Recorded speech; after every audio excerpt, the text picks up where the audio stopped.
Well, this is a continuation of the goal setting session that we started during the work session time period. We have 3 council goals that we have currently been working on. Those are climate, equity, and housing affordability. And this is our discussion to determine if and what we're keeping of those, and if we're adding any new goals. We are limited to 3, and we need a minimum of 4-1 vote to set our goals. So,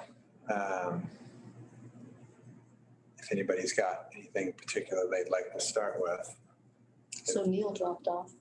Neil, yeah, he's not gonna be on. But he did send us a letter. Yeah. Oh, yeah. A couple of them. Yeah. I think personally, since we've just gotten started, I don't think equity can go away as a goal.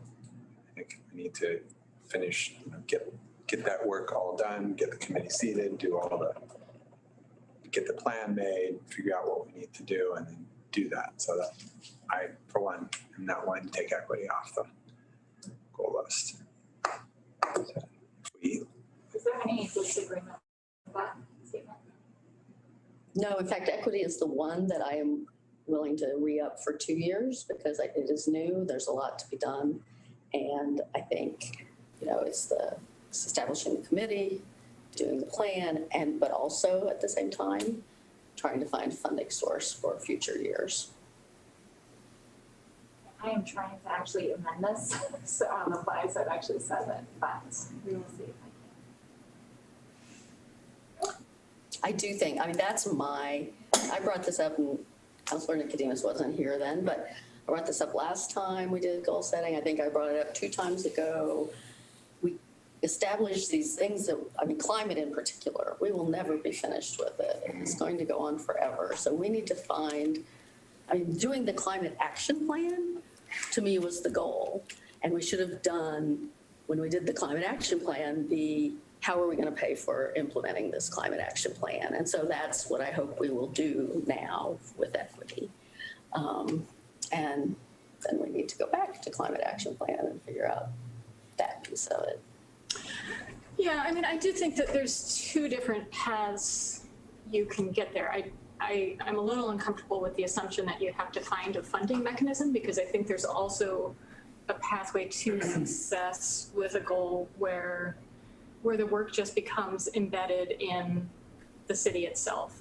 And I do think that much of the climate work, that is the intent from the climate action plan. At this point, we probably have enough work that is going to result in an ongoing FTE that we do need to come up with a funding mechanism.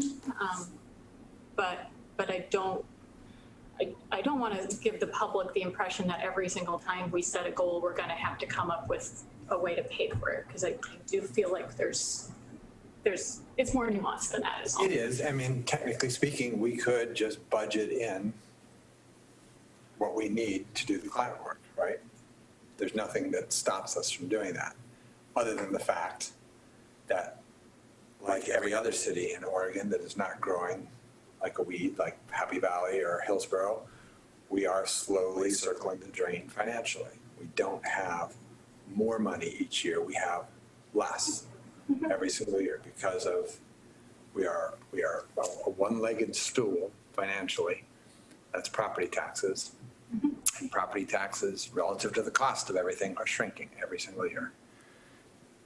So that's the conundrum that we have of anything we would hope to do beyond what we're currently doing. We either have to come up with more money, or we have to get rid of something we're currently doing.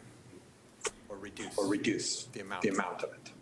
It remains to be seen to me, given that we don't have an equity plan yet, whether or not what we end up being directed to do from our committee results in work that then has a long-term funding structure needed. It may not. I agree. you I know, agree. That's one kind of like what Ann was referring to earlier. It's a policy goal, Right. to where you establish some policies, and then there isn't necessarily an expense to that going forward. It's baked into your HR, it's baked into your police work, it's based into all these things rather than a specific kind of work that has to continue. That getting it baked in is not going to be accomplished in 2 years. I mean, it may not be as long a shelf life as the climate goal, but it's a multi-year.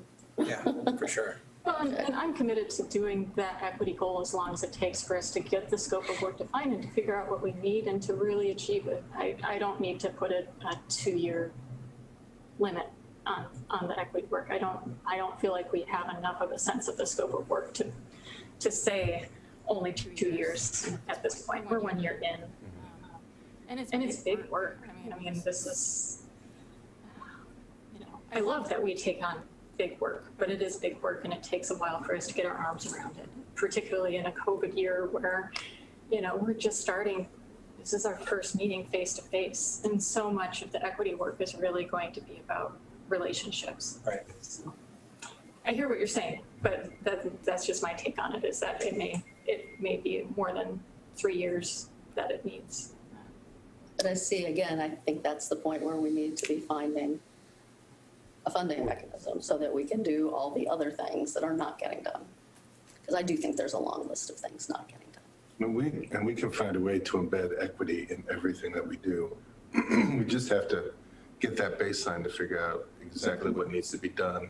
And then when we talk about climate action, when we talk about housing, when we talk about any kind of policies, it's already embedded with equity in mind. It's just how do we get there? So I agree with both of you, but I think maybe at first we need to have some funding to figure out how do we embed equity in every little thing that we do, and then go from there. And I also think that housing is actually a pretty good example of another place where we have embedded that work. There's, at this point, the housing work we have is ongoing, and we will have, and I'm going to need to call on staff to confirm this, but I believe in a conversation I had with either Ann or Kelly earlier, we will still have what amounts to one FTE committed to that work ongoing, whether or not housing continues as a goal. Because we have the CET, because we have all of these other projects that will continue to need time and attention from staff. So I feel like that is also an example of another way, and now Ann's going to tell me I'm wrong. I'm actually not going to tell you you're wrong. I'm going to say that there are certain pieces that the Community Development Office would have done with or without a goal. So we have certain things that are required by law. The new HB 2003 work is going to be required by law. We also have the CET is now a self-perpetuating financial system. So that also helps offset the cost of doing that work, but it's ongoing housing that'll come out. And then vertical housing tax credit continues until the sunset date, which I believe is still 4 or 5 years out. So those are the types of things where, yes, and then the Sparrow site is already in process and we're working on that. But that is up to council to continue to fund as we get into the development scope of that. But yes, those are the things when we say that we have FTE work still to do. Those things aren't really optional whether or not there is a goal or not, because those are required either by funding source or by state statute. And we've just hired, we're in the process of hiring a Yes. new housing and economic development person. Correct. Yeah. So the commitment to housing is, I think at this point, baked in many ways to the work that we've already done, that we've committed to, that we will continue to do, that I'm committed to doing. So I do think it's nuanced. That's what I meant when I made that comment earlier, is there's multiple pathways to this conundrum. Right. Can I pipe in a little bit on this topic? I agree that it's ongoing work, housing, and specifically in reference to HB 2003. the housing production strategy work that needs to get done is required of us. I do not make the assumption that we will do that work in a way that we can be proud of unless we focus at least the same amount of resources that we've put on compliance with on the work that we did with the comprehensive plan and implementing the middle housing code, which is just one very small piece of the housing work that I think that we have to do, even just to execute on our existing MHAS, the Milwaukee Housing Affordability Strategy, which does not comply and would not comply if we simply redid our existing 2016 housing needs analysis and MHAS. If we tried to recreate those steps, we would actually fail to comply with the new rule. So I'm not sure that I agree with this assumption that that we've done the work, we've put the things in place that get us across that goal, if that goal line is even the measure by which we're measuring whether or not we've been successful. And I think that there's a lot of people, in our community who are really struggling with the cost of housing. And it's not just a simple matter of, how many units have we built in the last 5 years? How many units are in the pipeline? It's who are we talking to about where those units are getting built? Who are we talking to about a whole number of things that we haven't even talked about yet? And I worry that we're making these assumptions. We potentially make a hire based on sort of a false impression about the work ahead of us, simply complying with the work that we have to do. And we're forgetting, we've talked about Sparrow, but we're forgetting we've got Harrison and Maine on the horizon. We still haven't had a conversation with the taxing districts about a permanent tax abatement for affordable housing. I've got a whole laundry list of things, but I'll leave it there.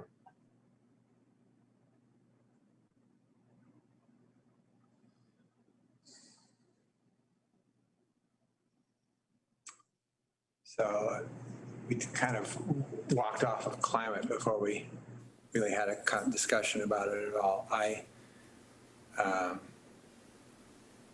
We have a lot of work left to do, and that we still have, now that we have HB 2021, whatever it is. 2021, yeah. We now have to negotiate that green tariff with PGE. We have to figure out what we're going to do about natural gas and heating oil. We have to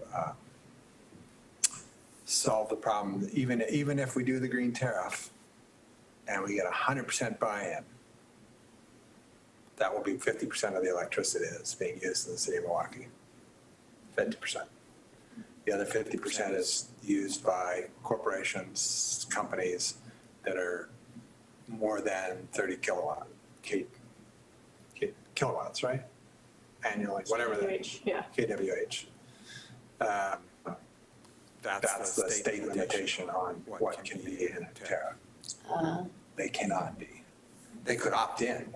They could choose to join us, but They don't have much incentive. right, exactly.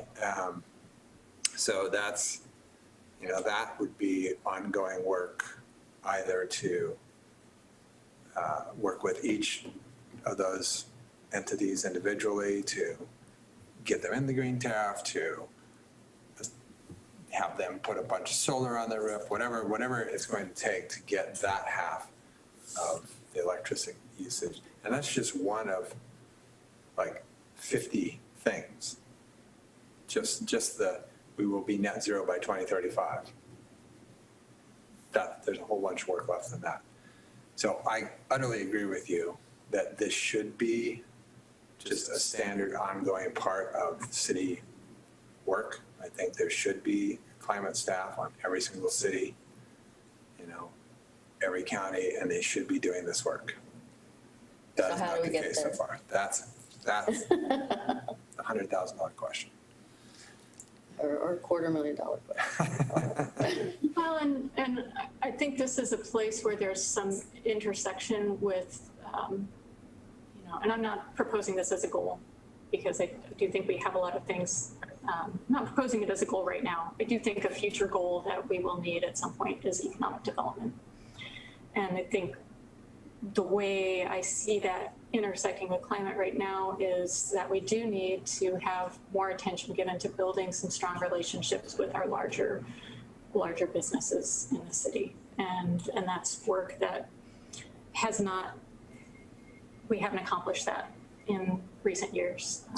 No, in fact, we lost momentum because we did the North Milwaukee Innovation Area, and then it just kind of is there, and Yeah. in fact, didn't even get consulted at one point when it should have for one of our projects. Yeah. So we've got this plan on the shelf that's kind of languishing, and no work's going on with those. At least that was one subset. That's not all of our business community by any means, but that was one subset that was somewhat engaged, and we've kind of lost that.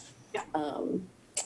Plus all the other areas and we heard from a downtown business about the need for attention to downtown as well. And I do think attention is coming. I mean, I don't want to say that the urban renewal area is going to accomplish everything, but that committee, the Community Advisory Committee, is underway now, and we do have a number of downtown businesses that serve on that. I know that, I will make sure, but I don't think it's just me. I think everybody on the committee is interested in making sure that we come up with good ways to engage with downtown, to engage with the existing businesses in the Milwaukee marketplace, to engage with the food cart pod, and to really have some good conversations about how that URA can support our existing businesses and not replicate the patterns of displacement that arose out of urban renewal areas in the early days, and to really, create middle-class income opportunities out of our economic development through the URA. Plus local jobs. Well, yeah, that's what I mean. And local jobs, It's all of them. ideally, think of a way to incentivize the hiring of local people. Right. Is again, a climate and equity and a livability Right.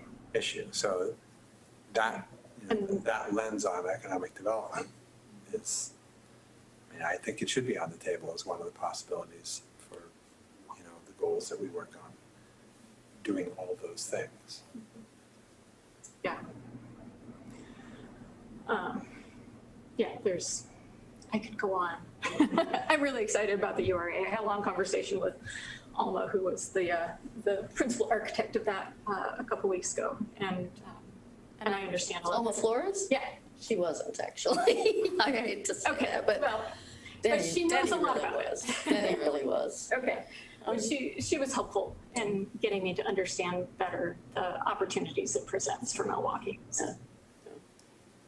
Yeah. Yeah, I'm happy to talk to you at any point because I was on the committee that worked on the plan, Mm-hmm. heard from the other taxing districts, et cetera. Mm-hmm. Yeah. So, No, we're going to hear all about what Tigard has done at our meeting on Thursday. So, and I actually have a friend who's on the Tigard City Council, so I'll also have a conversation with them at some point. I thought it was interesting that you guys had Elaine talk to you because she was who talked to the first group. That was That's part of the reasoning. Yeah, that wasn't, yeah. Well, I do think economic development should be on the table as a potential goal. I think Kellogg Dam removal should be on it. And I think Kellogg Dam removal it's a specific window of opportunity now because of all the federal funds. I know Kelly has been, has had a longer term eye on trying to fund it in a longer horizon under, state, traditional state federal funding pots, but there are some opportunities coming out of the stimulus money coming from the federal government. And I think not being ready to capitalize on that would really be a shame after we missed by a hair's breadth in the last the stimulus bills in 2008, 2009. I think Milwaukee Bay Park and our parks are also a potential goal. Yeah. Could you say more about I don't have an understanding of how we missed it by a hair's breadth in 2008 and 2009 on the dam. You know, I was not inside the room in those discussions back then, so I'm, going second or third hand. But as I've heard it, NOAA Fisheries administered a block of funds out at that, and they funded 50 projects, and we were number 51. But the reason we were number 51 and not higher was because we weren't shovel ready. At that time, it was all about shovel ready. That was one of the two reasons. Yeah. The other reason was, had they funded our project, there would have only been 35 projects. Right. Because our project was so the expensive. most expensive? Yeah. Oh, really? Okay. So they keep doing that. I mean, we come to the top of the list in the what do you call it when it's not a bridge, it's a tube. Culvert? Culvert. Yeah. Culvert replacement program.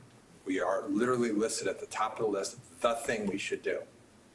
But if we do that, that's all the money for 2 years for culvert replacement.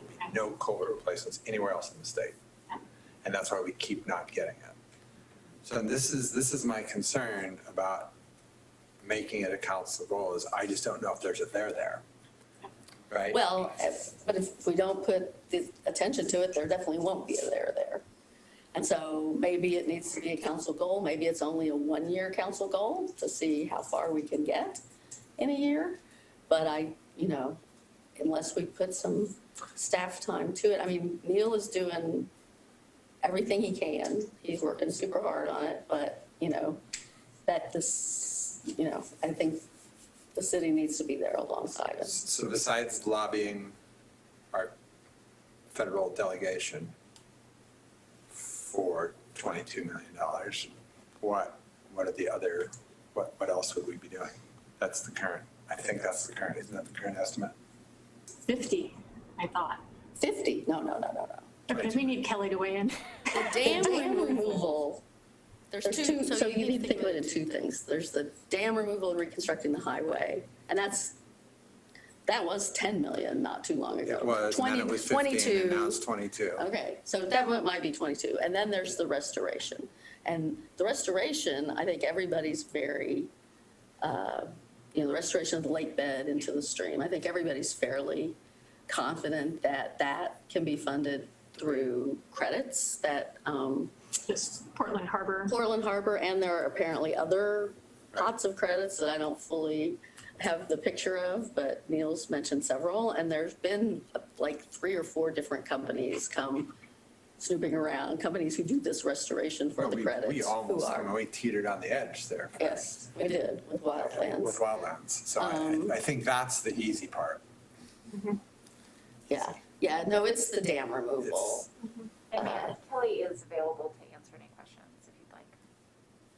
So Kelly, if we were to make Kellogg Dam a council goal,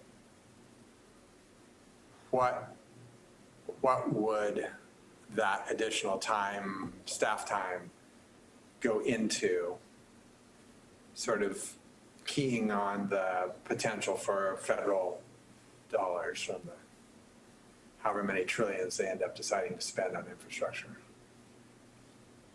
Can you guys hear me okay? Yeah, you're a little quiet. Let's see. That's better. That's good. You're good now. Okay. Okay, so, well, let me go back. So 20, it is up over 20 million now, the bridge component. So that is the estimate, just to close the loop on that. That was done for kind of the T2020 process, and then the follow-up with the regional solutions team. In terms of where additional staff time at the city would go on that project, there's kind of 3 different components. Some of them would change if additional resources were found, right? So if for some reason federal money comes through, then there'd be, I think the city would be running the project So all things related to project management around expending those dollars, figuring out what that is, convening all the stakeholders, that would be a lot of staff time. Absent staff time, absent the federal money coming through, you could spend, it's essentially kind of a development proposal. So you would run kind of a solicitation process around folks that have credits for the restoration work. And the city could do that and lead that process. And then there's what you guys have already been talking about, which is kind of the government relations and public relations components that you could do to kind of keep breathing life into the project, absent investment from the federal or state agencies. And I would say that has been kind of what Nikki Wick has been doing, is keeping focus and attention on it, absent significant federal investment. And don't you think that ODOT and other state players would potentially be more motivated if it were a council goal and the council had someone, I mean, I know you've attended a lot of meetings on it, but that was sort of making the calls and pushing people, and rather than Neil? I don't know. I mean, I can't speculate if they, if the council goal decision would substantially change their interest in funding it or not. I mean, I definitely know there were points in time where the funding, if it were acquired, can only go to the city. So there is there are some hurdles there. In terms of how motivated, like whether it would change how much ODOT wants to work on it, I don't think that it would change that for them. But it would be, it's a pretty big project. It has just a lot of different components to it. So I think more of the decision you're making is how much staff time is allocated to it.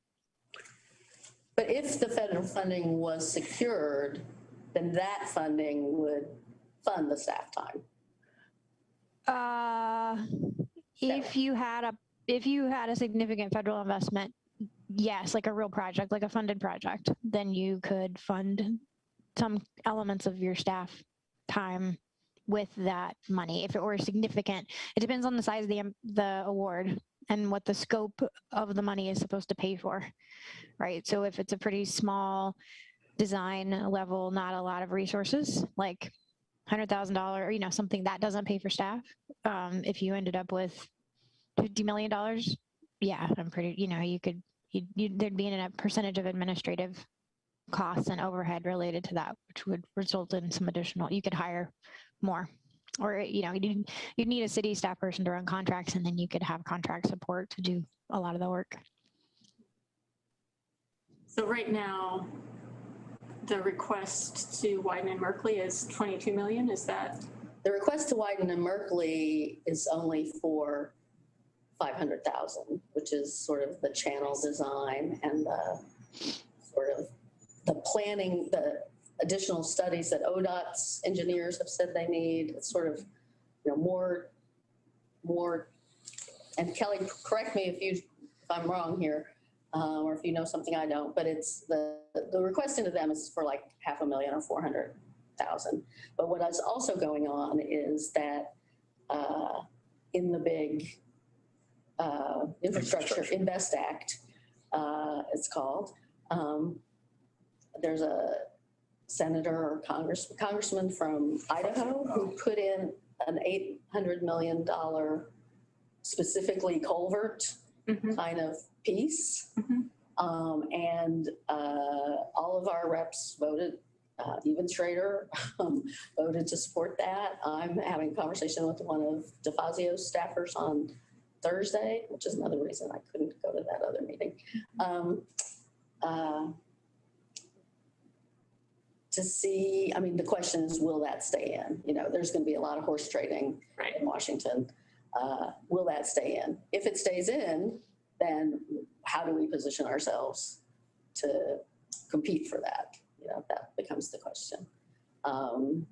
There is not a earmark ask for 20 million. No. Okay. Kelly, can I ask you a question about, roles and where we would even, where we would fit in, even if we go all in and this is a goal. And we, I guess when I think about Kellogg Dam, I struggle a little bit with the fact that it's an ODOT bridge and, whether it really has so much to do with whether or not it's even a priority for ODFW. We don't, even if, even if we were to do everything we possibly could, it just still seems like we don't have ownership over this. And ODOT has been very clear that they have no intention of replacing that bridge for the next 20 years at least, unless we can come up with the money. If we come up with the money, then they're willing to replace the bridge and remove the dam.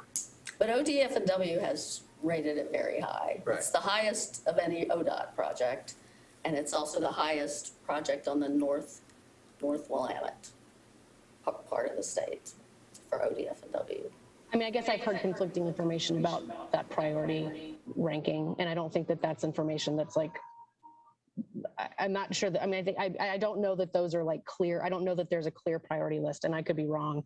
Kelly, is there a clear priority list where there's like a listing of ODFW's priorities for waterways that they want to, remove dams and restore fish habitat? I don't know that Kellogg is that high on ODFW's list. And I'd like to see that list if that is something that lives somewhere, because I've never seen it.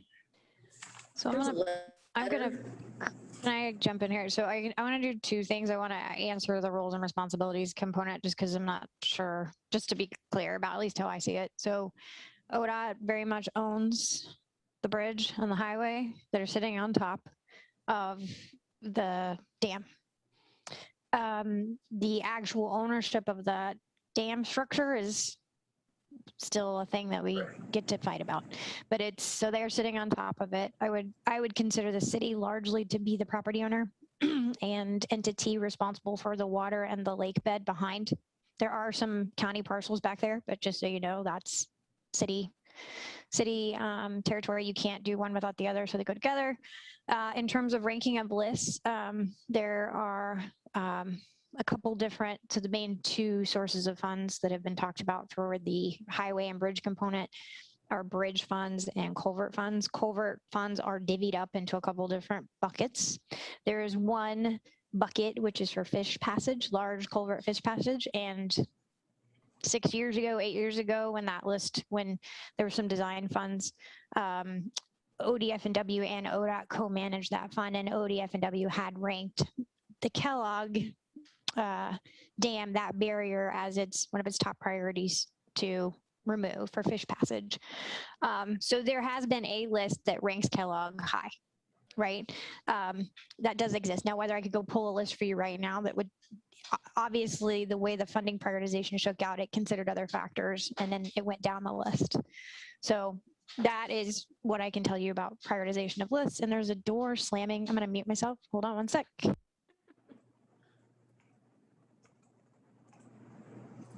Actually, I just found the letter and I'm going to send it to all of you. It says it's number 6. I was wrong. It's number 6 in the North Willamette, but it's number 1 of all ODOT projects. Did I answer the questions? You raised one really quick one. I just want to make sure I understand. You said we own the land and the water, but doesn't the state actually own all waterways? I'm talking about the property under the water. So when you follow kind of the property lines out into what's underneath the water, it's in the city, except for I think one area, which may be a county. There's some jurisdictional stuff. Now, in terms of the water itself and who's in charge and who's responsible for the water that would ultimately flow out of that lake and into the Willamette, we get to get a bunch of new friends. DEQ definitely gets to tell us what to do with respect to temperature and pollutants. And then we have the waterways in the Willamette and what can come into the Willamette and who's responsible. So throw a rock and you hit another regulatory partner, but the lake bed, the actual property in terms of the development interest, which is how I would characterize these credits, like who could have a project to restore this and then sell those credits to someone, I would consider that in the city's sphere. And I will note that, I think the city maybe owned some of the lake bed longer term, but there was I remember when Joanne Harrigal was with the city, and it was probably about 2008 or so, when a big parcel of the lake bed came available from some tax foreclosure or something. It came available and the city got it very cheap and, sort of secured the lake bed with that. So I just would add, when you asked about staff workload, cleaning up, ownership, jurisdictional responsibilities, all that staff work.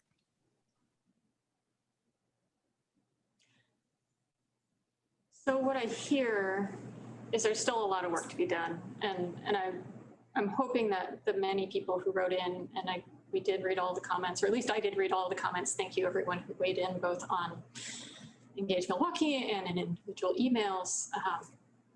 I hope this makes it clear that this isn't a shovel-ready project per se, that there's still a lot of complexity and a lot of work that has to be accomplished at this point. It's not flipping a switch and saying yes, and then we can remove the dam.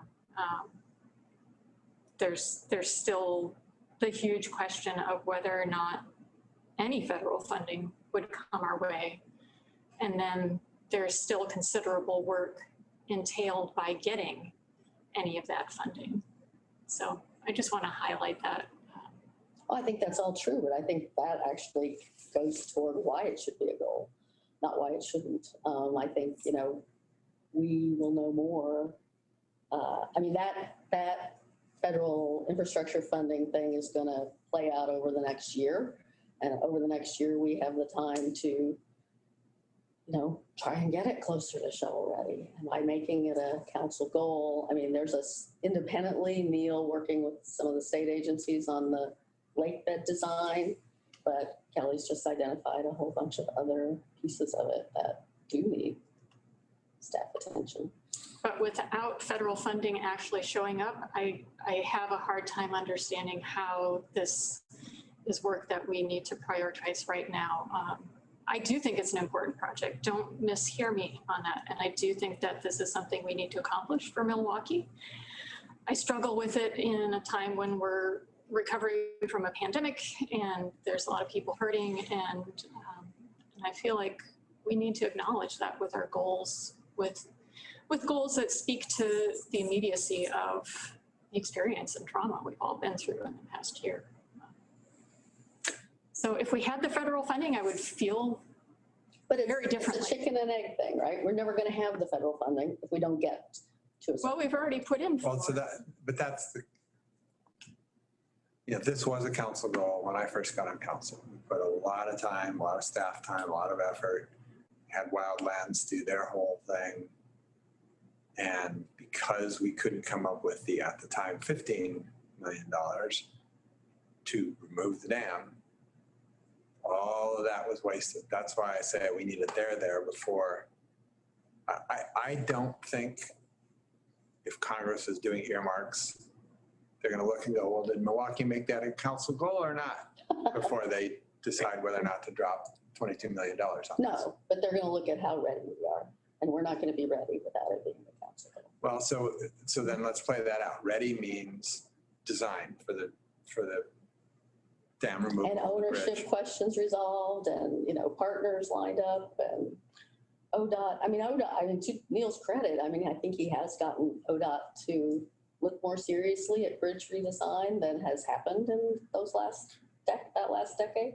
Well, we had $1 million sitting there forever and ever and ever for bridge redesign, but we kept being told, don't spend that money until you have construction money because designs get stale. And so we could end up putting a lot of time and effort, spending money. Even a 30% design on that thing is going to be probably a couple $1 million.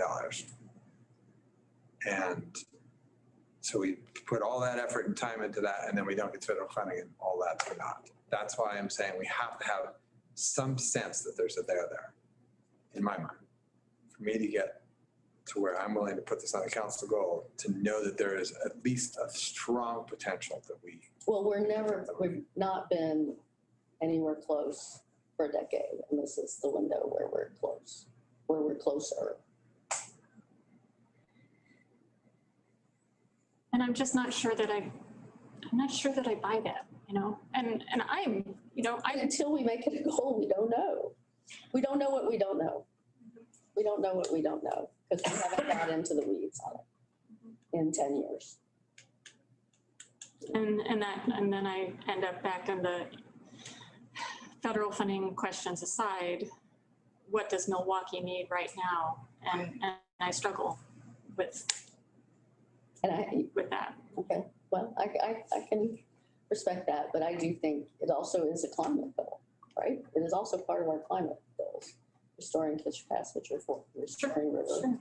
Well, and I'm happy if lobbying our federal delegation is something we need to do to move this along. I'm happy personally to commit to doing that.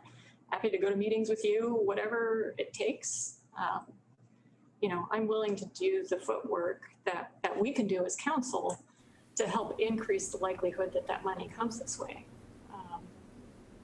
But I agree You know, with you don't get that funding without somebody who really, and maybe Kelly has this, and I don't fully know what all she knows and doesn't know. But if you don't have somebody at the table with you who can speak to the weeds, the real details, you're not going to make headway with those people, you know. Neil has made a ton of headway. Could Neil be that person? Neil's not you need like some engineering. I think you need some, and Neil's, you know, trying to find some, he's trying to use some of this other funding to Yeah, no, he's doing a terrific job. buy engineering support, but yeah.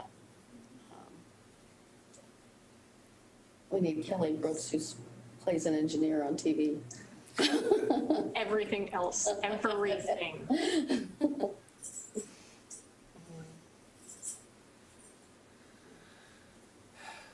So there's that. We talked about economic development, we talked about Kellogg Dam, parks. Let's talk about parks. That's on the table. You're staring at me, so I guess it's my turn. Sure. It can be your It turn. just happens to be the way the Staring at table's my laid out. Yeah, and so I do actually feel like we do have, this is gonna be the moment, you know, this is gonna be the language of the night, right? We have a moment, we have an opportunity around parks, but I do feel like when it comes to parks, we have a parks district that has worked really hard to deliver for us, and we have staff who have invested their hearts and souls in some cases in doing projects for us, and still it hasn't been enough. And we have several millions of dollars thanks to Senator Taylor and Representative Power that have been granted to us out of the recovery money to build out 3 of our neighborhood parks, which is awesome because they've been sitting there forever. These are parks that our community really needs. We just went through a year of learning how much we need those public spaces. And I feel like, you know, there are lots of different ways we could improve our relationships with NCPRD and set them up for success.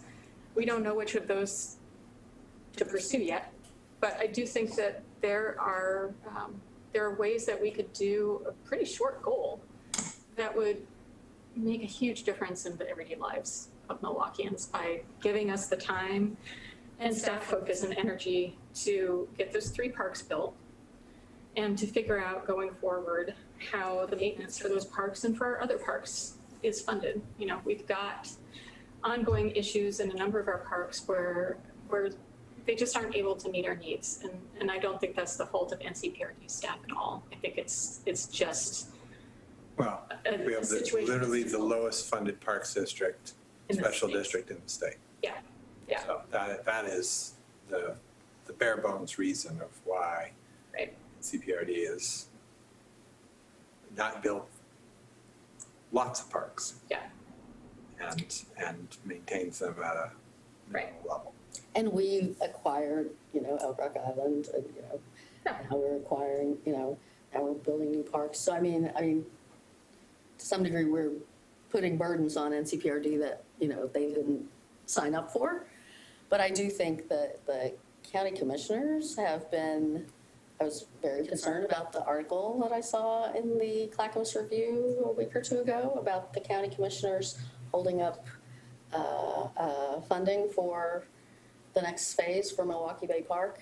We had a great, wide, multi-tiered public process in 2018 to come up with a design, and I think staff have been working on, implementing that. We've been told several times that we're about $1 million short of the 9 million, and that there's, other grant pots and things they're going out for, and to have the county commissioners hold it up is definitely a matter of concern to me. Yeah, I think there's some attention needed to figure out all of that, our relationship to NCPRD, how we, and our relationship to the county commissioners. Yeah, and I think that's part of what we could accomplish with a relatively short goal is to really figure out how we can all best work together around parks and really deliver on some things that our community has wanted for a long time. I mean, we've been working on, what is it, since 1990? I'm trying to remember the history lesson we got on when the city first started buying parcels in I Milwaukee. think it was 490. Yeah, it's been I think it was before 499. I want to say it was. the 80s. So the first IGA, they said, was 1990.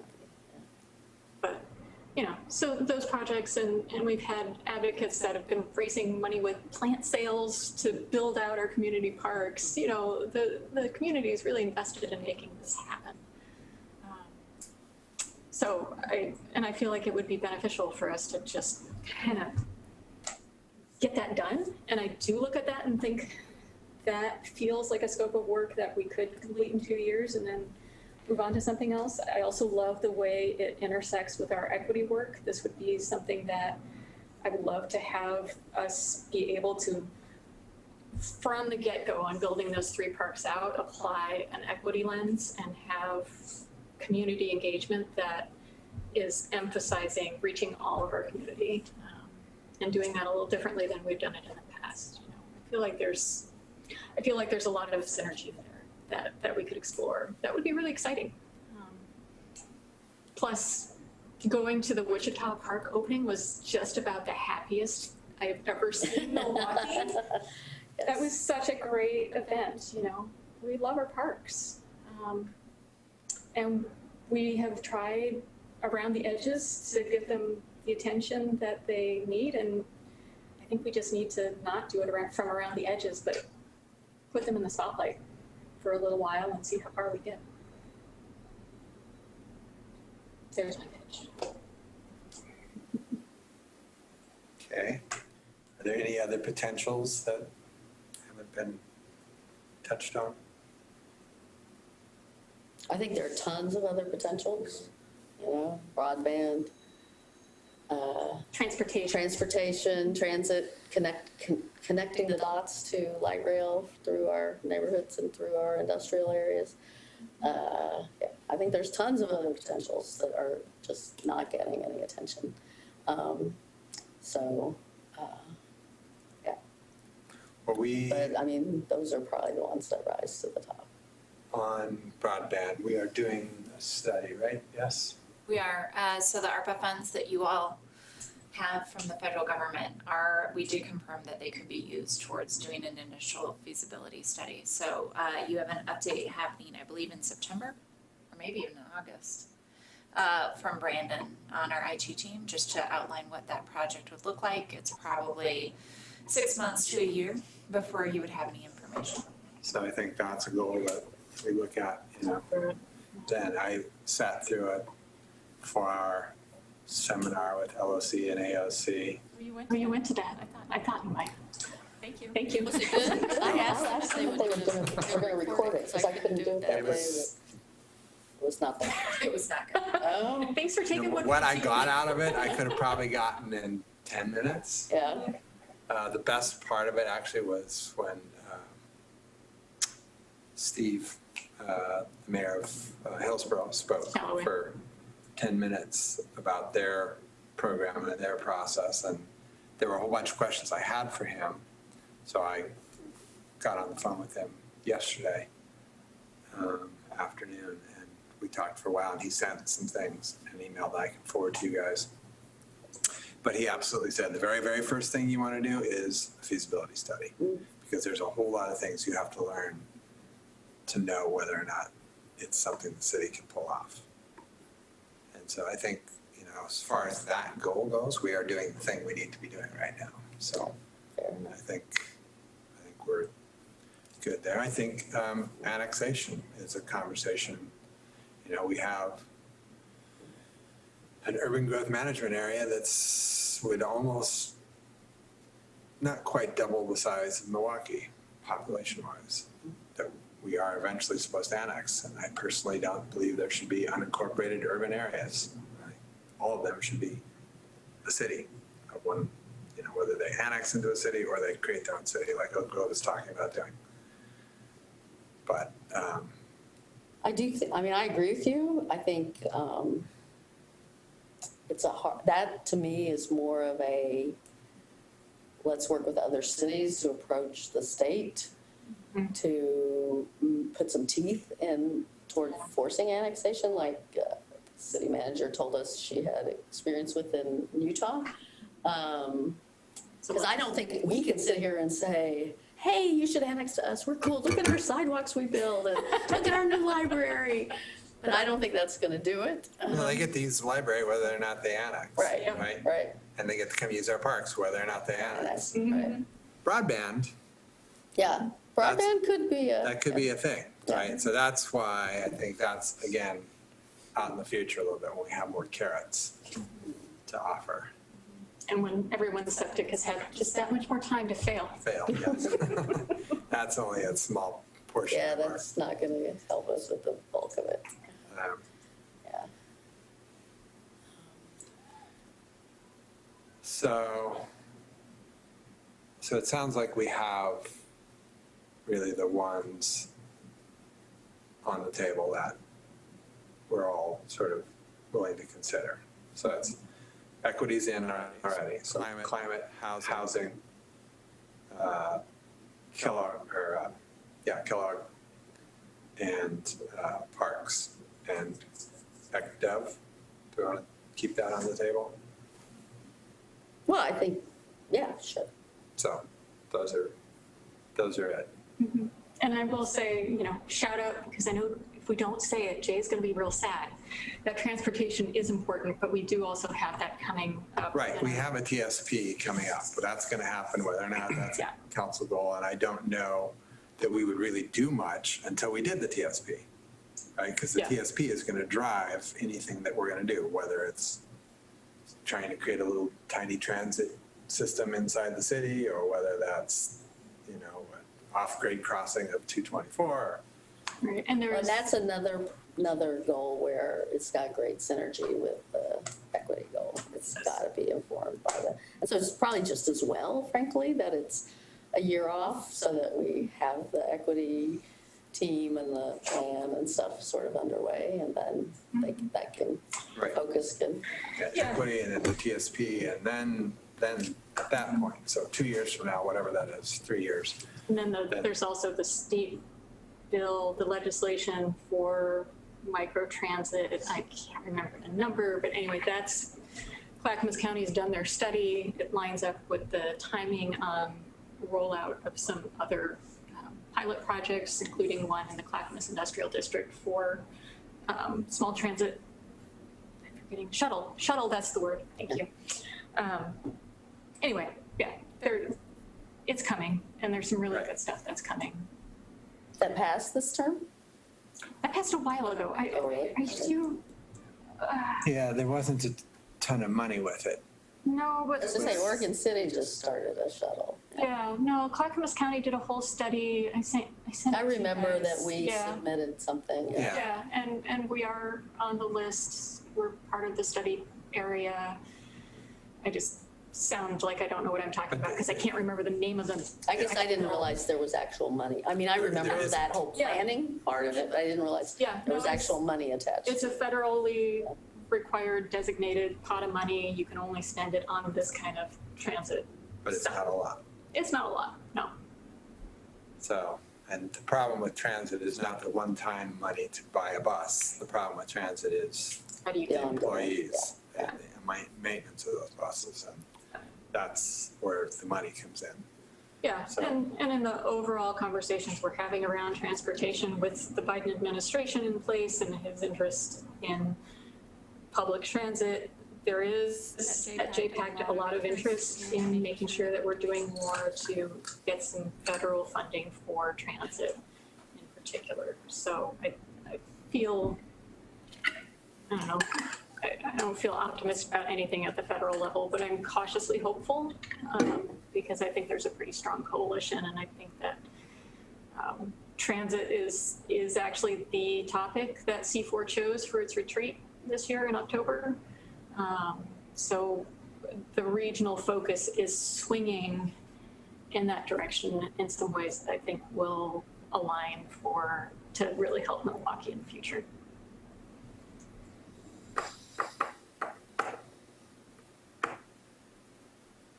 So how do you want to do it? Process of elimination, start throwing things out? Darts? Darts? Yeah. Yeah. Nerf? Nerf darts.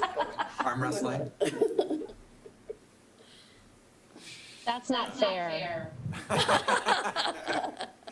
Yeah, virtually arm wrestle? Figure it out. Come on, Scott.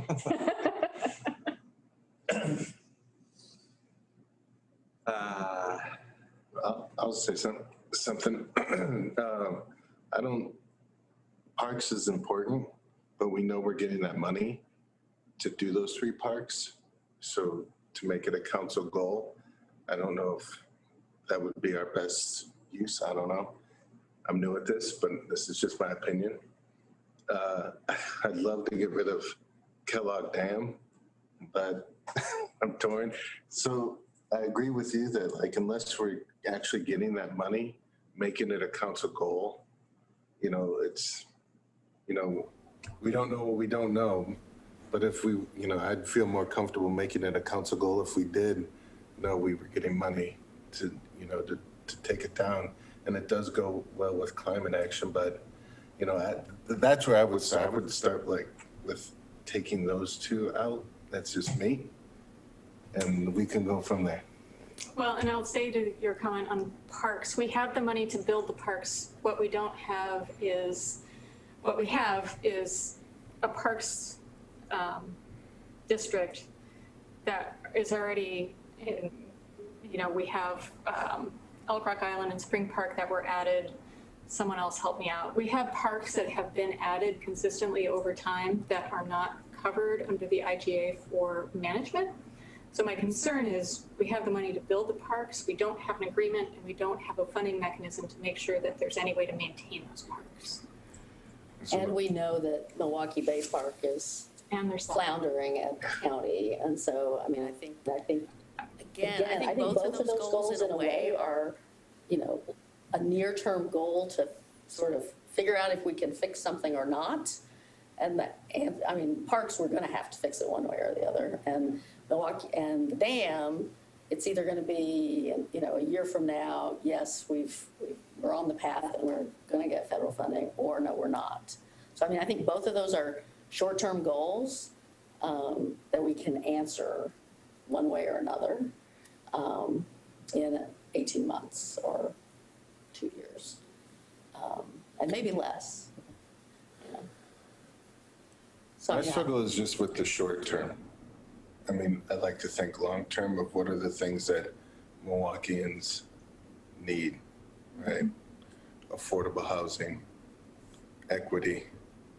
And if we just pick short-term goals, it's like teaching, like we start something, we get it, we get a new curriculum, a new reading curriculum. We get it, and the next year we get a new writing curriculum, and we don't really get good at the reading curriculum that we have because we needed a goal to get a new writing curriculum. So instead of getting really good at teaching reading, now we're doing I'm trying to think of The new word math. without, you know, we're doing half a job on reading and half a job on writing, and not really getting good at one of the other, you know? And that's how I think of it. You know, instead of just like really kicking butt at teaching reading, we're not doing our kids a service, you know, we're doing them a disservice by adding on another curriculum, so. if So we- the thing on housing is that we're not a housing provider, right? The Yeah. county is the housing provider. And so we've got the funding, you know, as was listed in our achievements, we've got the funding mechanism with the CET where we can plug in and support, you know, Sparrow, Coho, wherever we're going to support additional affordable housing. But we're not going to be building affordable housing. And to me, I think it's,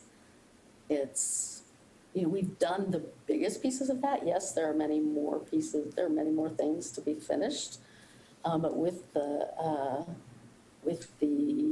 code this winter on middle housing, you know, that's where our biggest gap is, because we've built a lot of apartments, or we have a lot of apartments in the pipeline. It's the middle housing that's our gap, and hopefully our code is going to facilitate more of that.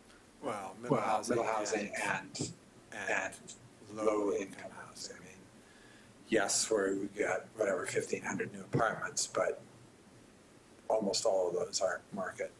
Right, but that goes No, back to 500 are, I mean, counting Hillside, Providence, and Northwest Housing Alternatives, 500 are affordable. A third. Okay.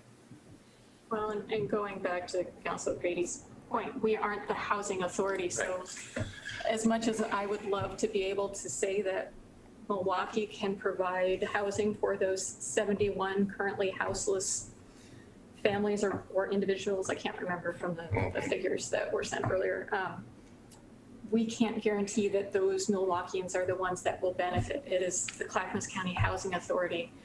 And right now we've got, I think, a total of $71 million coming in between the two bonds to Clackamas County alone, the two metro housing bonds, that and 75% of the 24 million that's coming in from the wraparound services. I know the numbers are getting confusing, so just roll with me here.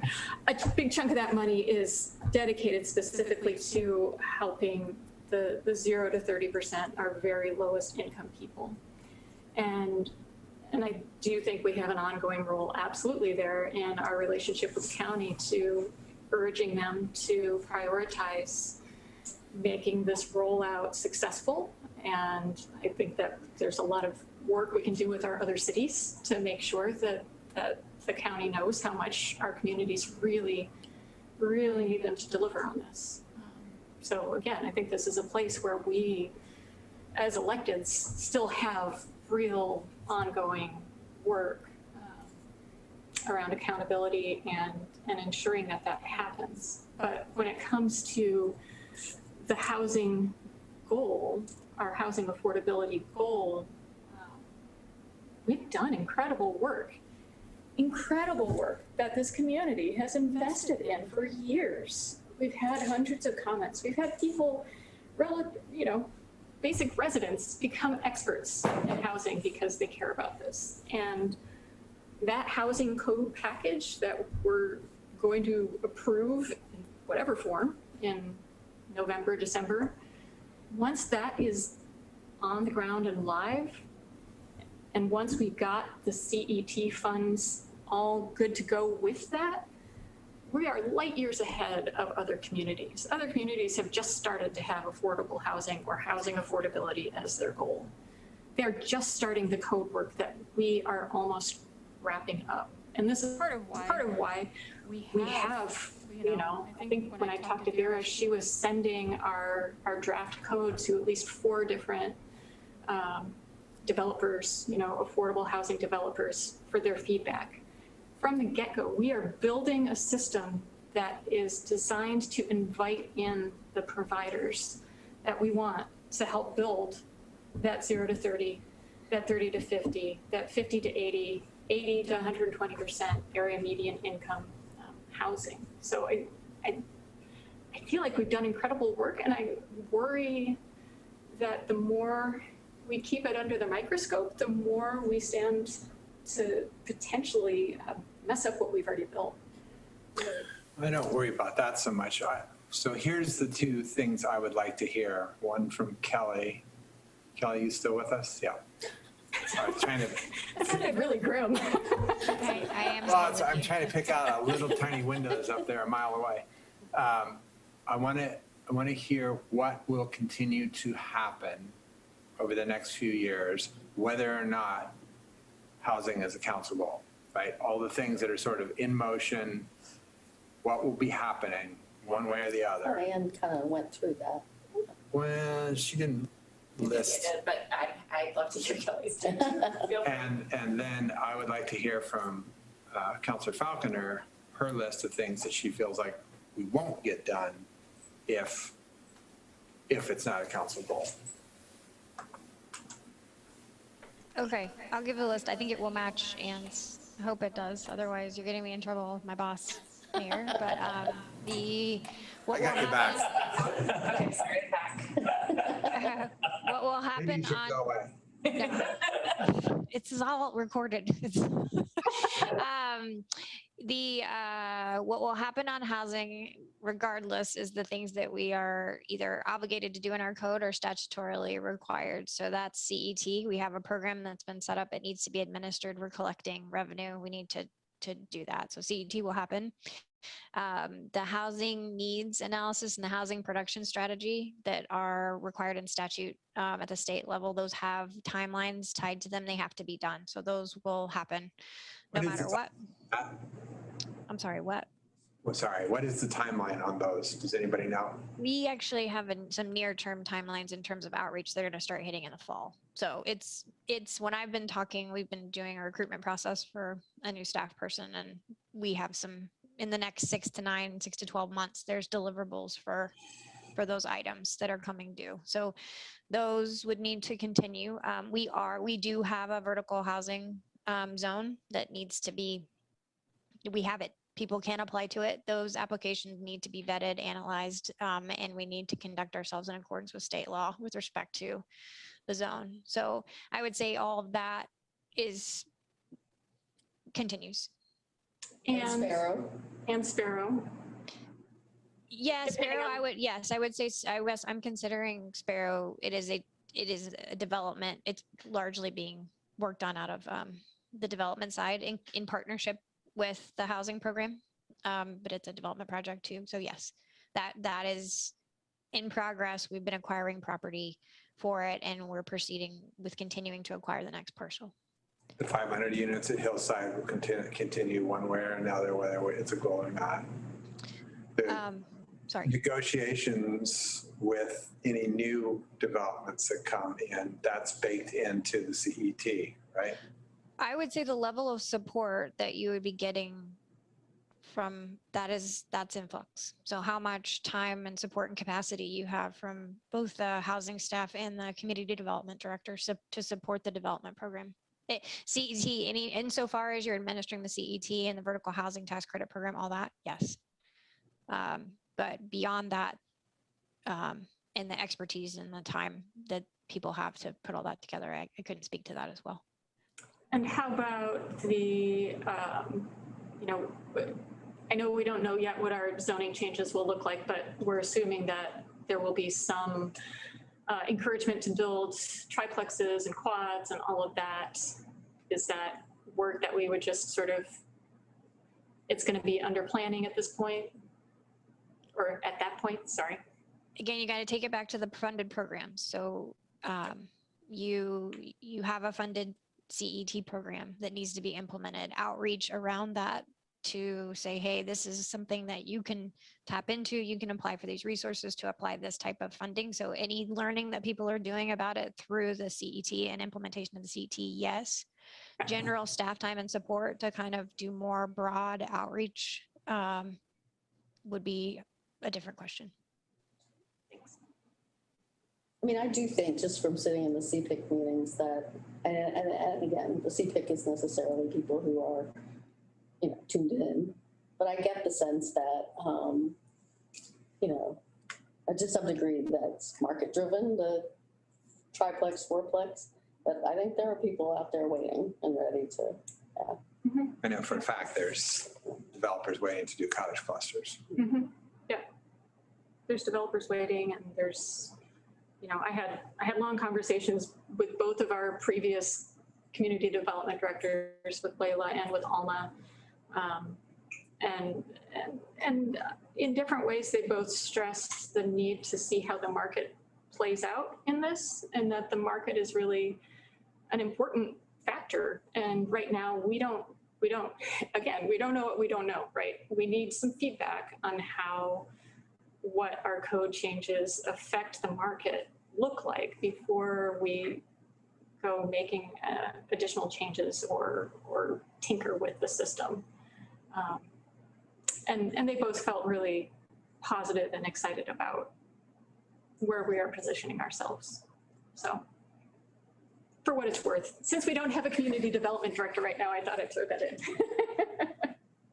So Angel, what are the things that you believe we won't do, specific things that you believe we won't do if it's not a council goal?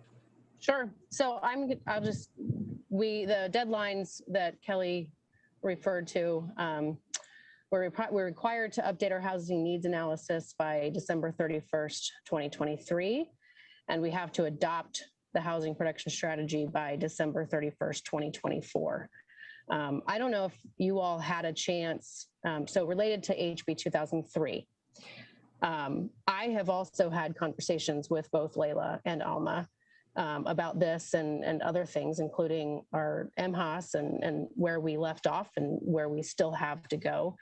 I won't characterize sort of the conversation necessarily that I had, but I have very strong concerns that if our next community development director isn't housing focused, and planning staff and the outreach that needs to be done in order to actually comply with HB 2003, I don't know that I don't think we can comply with those requirements that are outlined in, I hope you have it. If you haven't had a chance, I sent you all links for all of the things that are required elements of that. They go far, far, far beyond even what we did with CPIC. And I can't stress that enough. The outreach that we have to do for HB 2003 is bigger than what we did. And but we're required to do that, whether this is yes, a council and or not. Great, we're required to do it. We can probably hire somebody who's going to give us some checklist items, who's going to barely scrape the bottom of what we're required to do. I don't think that's enough, and I don't think that we can't extract. Frankly, I don't think we meet our equity and climate goals if we drop housing from this list today. They are so inextricably linked that I mean, I can't believe we're even considering dropping it, and especially with where we are and where we don't know about what's going to happen. The bottom hasn't even dropped out from under us on COVID yet. We have so many more people right now in economic sort of like limbo. I'm just really surprised that we're considering dropping housing affordability right now. We have not, like I said, we have not done a permanent tax abatement for affordable housing. We have not even touched on multi-unit code. We have not touched on SROs, tiny homes, including mobile, transitional housing, land use review processes. We have not touched on other incentives and bonuses, including parking and height. And we passed CET. We have a TIF. We have the urban, we could bond on future revenue to actually get housing built today that we need, that people can't wait for 5 years from now for the market. We could use that money to acquire land. We could seed a community land trust. We need to look at all of our, land use processes alone. Like looking at whether or not a driveway permit, like some kind of like variance on a driveway, should ever even have the ability to come to council on appeal.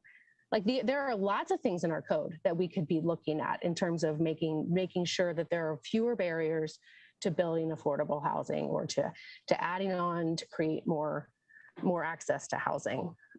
Community service land use, that review process, implementing the CET in a way that's equitable. I think, yes, we have a CET, we've got to implement it. We have to spend the money. Doing that in a way that's actually equitable is going to involve a lot more. I think if we don't have planning and building departments working together and making sure that they're tracking data and knowing, where are we maybe missing the mark? Like, are we only hearing from professional developers? Are we growing homegrown, small existing, homeowners as potential developers? What opportunities are they even aware of? We have to evaluate that program after we've collected all of this data. We've got to adjust and make some necessary changes.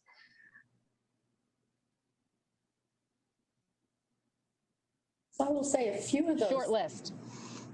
A few of those things on that list, especially the thing about land use, streamlining the land use process. I think some of that will come in the packet we're going to get this fall. And I think some of those other things are really like seeding a community land trust. And I mean, that's making a choice to become a housing provider. That's a big discussion, but I guess some of those things I think will happen anyway. Some of those things I think are more appropriate for the county. There were a few things on that list, I think. The other piece to remember is this package that we're going to get in the fall is only the first of many coming out of the comp plan, right? So there is going to be more on the shelters, the tiny homes. I mean, those things are going to come along in future pieces of what staff will work on out of the comp plan. I don't know that they will. If we're not focused on it, if we're not actually putting the community outreach and staff time to develop those code packages, why would we see them? Why would we? To play devil's advocate, after we do the whatever they're calling the new MHOS process, Housing production strategy. Yeah. I assume that there are going to be a list of things that we need to do. And I can't imagine that things like tiny homes and that aren't going to be on that list.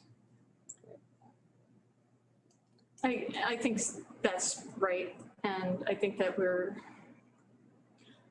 I can foresee a future where we do need to have something related to housing as a goal again. But right now, I feel like we're at the sweet spot where we've done a ton of good work. And many of the things that Councilor Falconer listed are critical, absolutely. But I feel like we need to roll out what we've already done and see how it lands with the community. I think we need to get that CET up and running. And I believe that in the administration of it, absolutely, there will be an equity lens. I don't think anyone on this council is going to let us spend CET funds in an inequitable way. And I'm really excited about the synergies that I see possible between the urban renewal area, where we are very much focused on developing an equity approach in that community advisory committee, and the CET. So I'm not concerned that we will ignore that as a priority at all. And I'm very hesitant to load another thing on our not even yet convened equity committee, but if this is something that we need to make sure is a focus of that equity committee, then maybe we ask them to prioritize it. And I can't envision a world where the state is requiring us to do all of these things coming out of HB 2003, and given our staff, we phone it in, and given our interests, we phone it in, or that it is something that that our city can't afford to deliver on because it's being asked of every single city in the state that has adequate population and all of that. You know, if that's the case, then there better be some grant money that's coming our way. The state better step up to help with implementation, all of that. And I'm very interested in making sure that we do that well and we do it right and that it's not just checking the boxes. So, yeah, this is not, I have no loss of interest in housing affordability. It's still something that's really, really important to me. I think there's just a difference of opinion between my understanding of where we are with it and where Councillor Falconer is on it. And I absolutely respect the passion and expertise that she brings to this. I don't dismiss that in any way.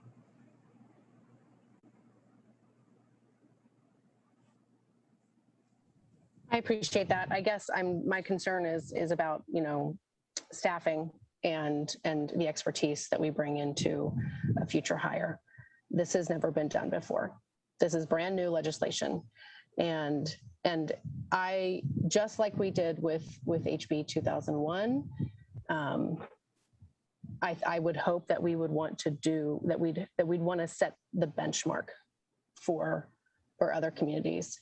And I don't think we can do that if we don't spend the same amount of staffing and energy and focus in community engagement as we did in the previous aspects of implementing the comprehensive plan. Well, I will say two things to that. One, we have an amazing city manager who has not failed us yet in her hiring choices. And I trust Anne to make another good decision. You know, I think that that's key and she's delivered so far and I expect that to continue. And the other thing I'll say is that in my conversation with Layla, we talked about lots of stuff, but she, you know, she did not say we've already done that work by any stretch, but she did say we built a really incredible foundation, more than most communities have done, in simply having done the MHAS and our housing needs analysis already. So we have a really good foundation to build on going forward that, that again, a lot of other cities don't have, you know. I think Clackamas County ended up doing the housing needs analysis for most of the cities in the county because they couldn't step up. And that wasn't a quality product the way we had. So I just want to highlight that we're also starting from a really strong place. And Yeah, I agree with that. Let me just make one comment about the H&A. I actually do not agree that we did a great job on the H&A. It did exactly what we were required to do, which is it looked at past development and current income. And that was one of the key things that I brought to that rulemaking process and that came out of that, that is literally a strategy for maintaining the status quo. Planning future housing based off the past and the gentrification and inequities that are built into your systems is exactly wrong.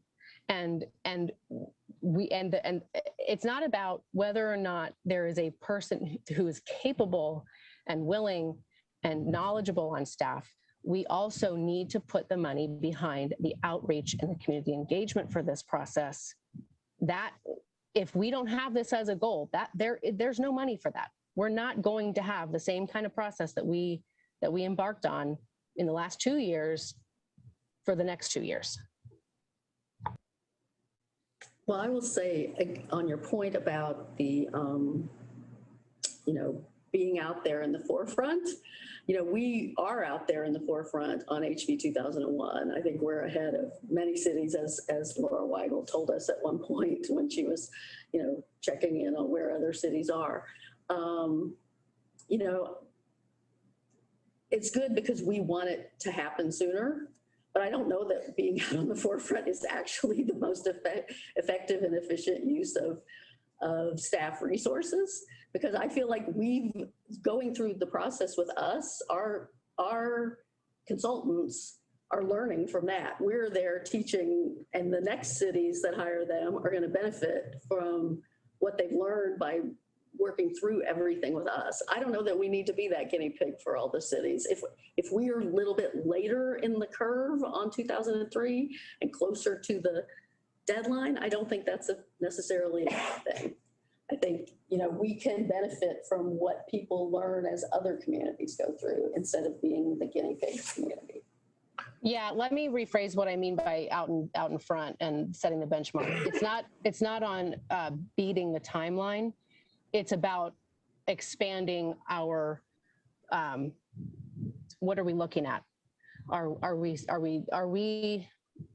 basing it on a regional housing needs analysis? Are we basing it on, what are the jobs that require for a city and a region to function, and then building your housing production strategy and your housing needs analysis around those needs, as opposed to some, the demographic stuff that's sort of, like I said, that sort of check the box kind of thing.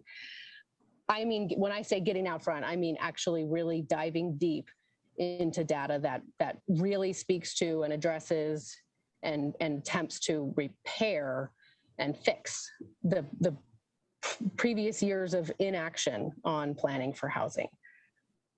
And won't we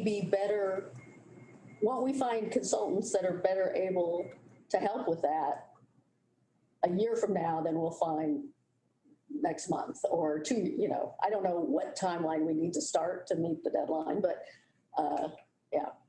Do we also have better access to grant funds, just like we did with HB 2001, to help pay for a lot of this outreach by putting together an application that says, you know what, the regional housing needs analysis is a recommendation that came out of this legislation, hasn't actually been adopted yet hasn't been regulated, but we want to attempt to do it. LCDC gives us money to actually fund this outreach, and we come out with a better product because of that money. So I want to take a little step back. Short of some miraculous change at the federal level, both housing affordability and climate work are going to be something that cities will have to be doing for the foreseeable future. I don't see that stopping. We have, back when we did the work with Metro to pass that bond measure, all of that huge amount of money was literally going to solve it for about 1/4 of the people that needed it solved. So we're not anywhere close to solving housing affordability in this region, therefore in this city, because the borders are porous. So my question is, what do we need to do? Where do we need to come up with money so that this is just part of what we do? So really focusing on housing and having staff that do that and do everything the best we could possibly do it, and having staff that do that on climate.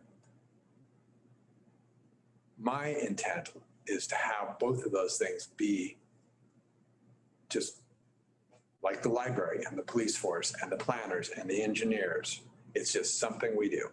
It's just one of the departments. It's one of the things that we do and we do well. How do we get there? I think with housing, that's really complicated because we're not the housing authority. No, but I agree with Angel in this aspect, particularly because we're in Clackamas County. We will get more housing built if we are actively working to get more housing built. We are going to get a ton of housing built. And this is the difference, right? Is I want to see where we end up once we've implemented the code package and the CET, because I think it's going to be pretty good. And honestly, I want to give the county a chance to deliver.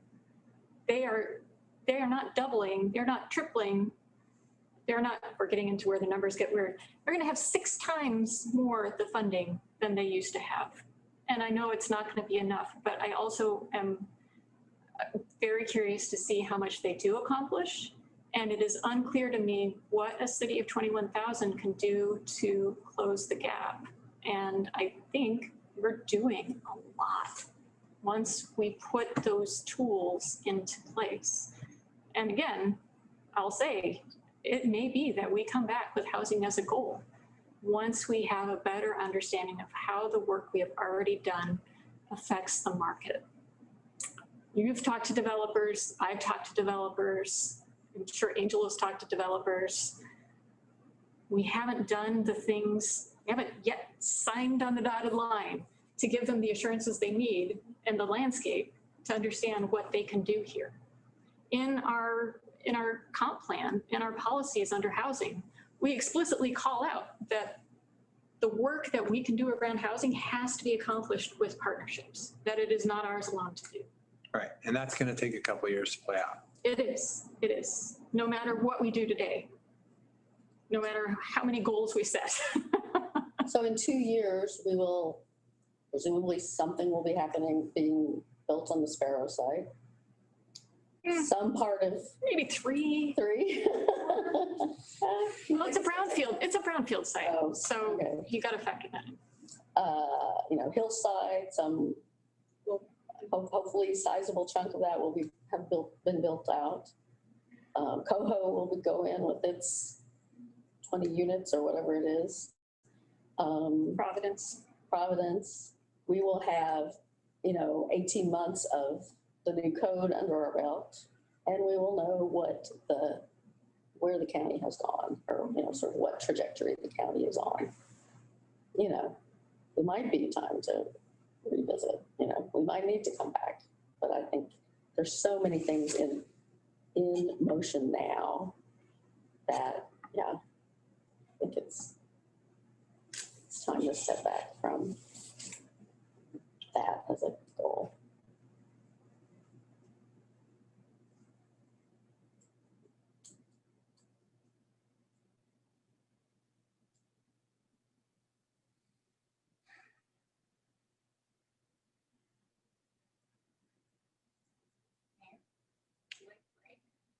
Yeah, let's take a break. 5 minutes?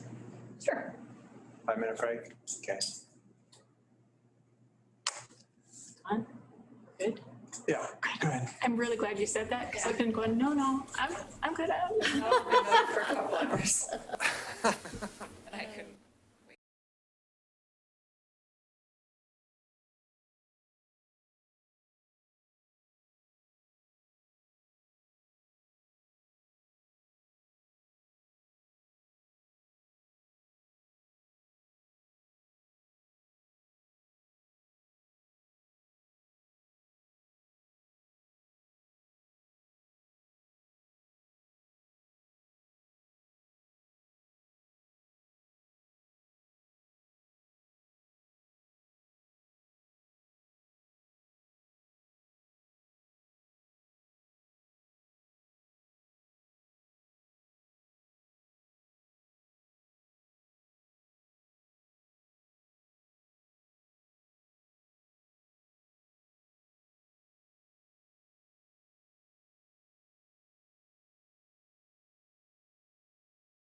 So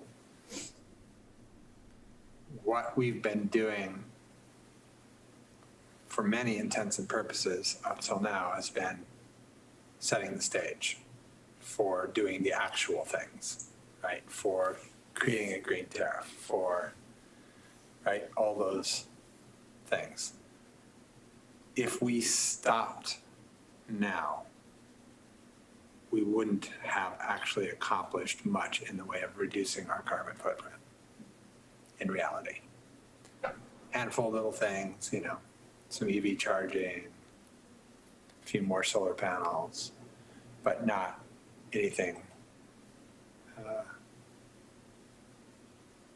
really.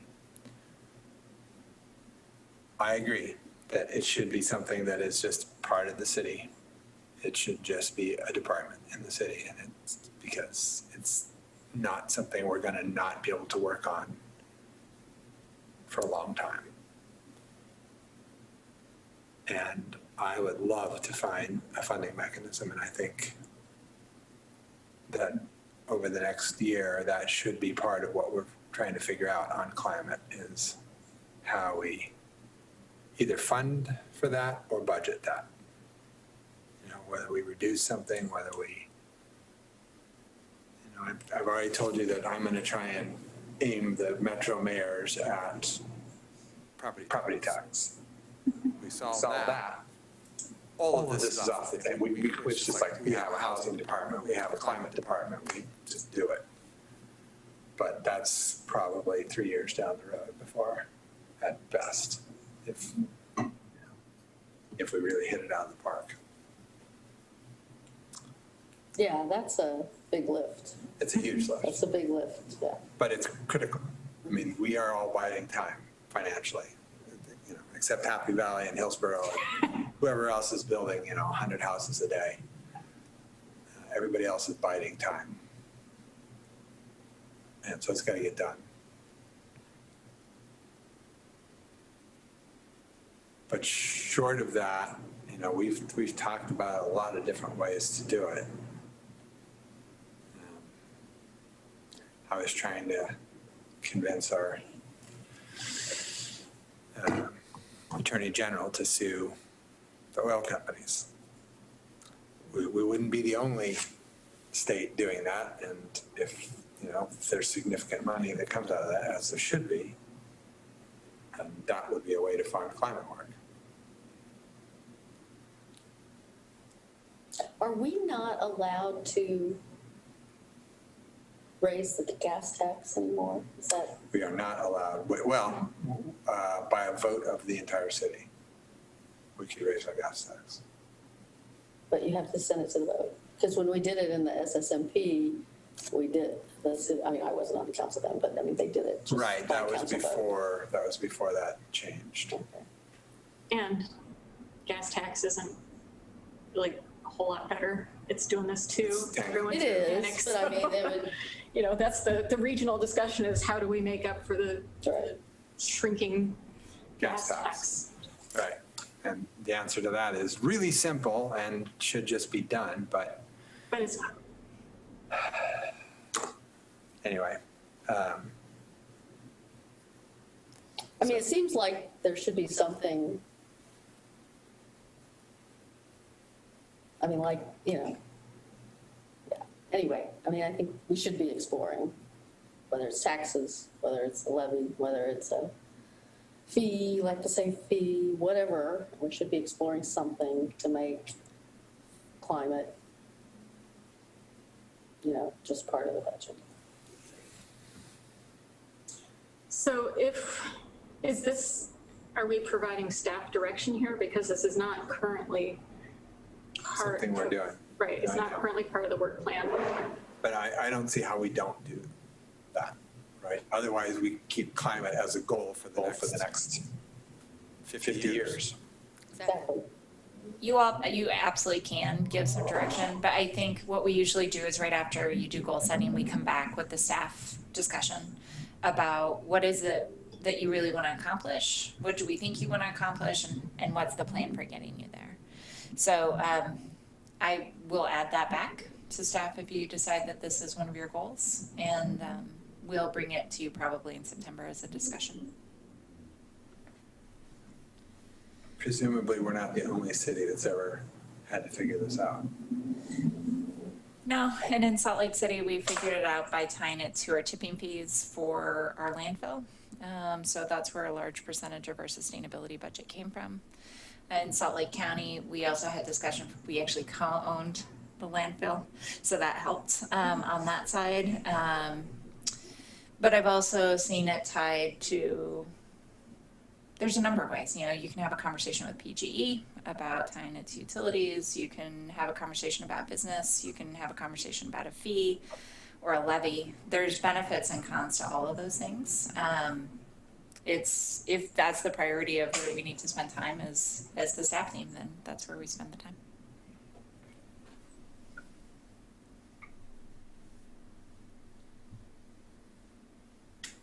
I mean, I don't want to take away from PGE negotiations, which is Yeah. pretty much filling up the windscreen on that. Right, but But sometimes you have to spend some time getting ready.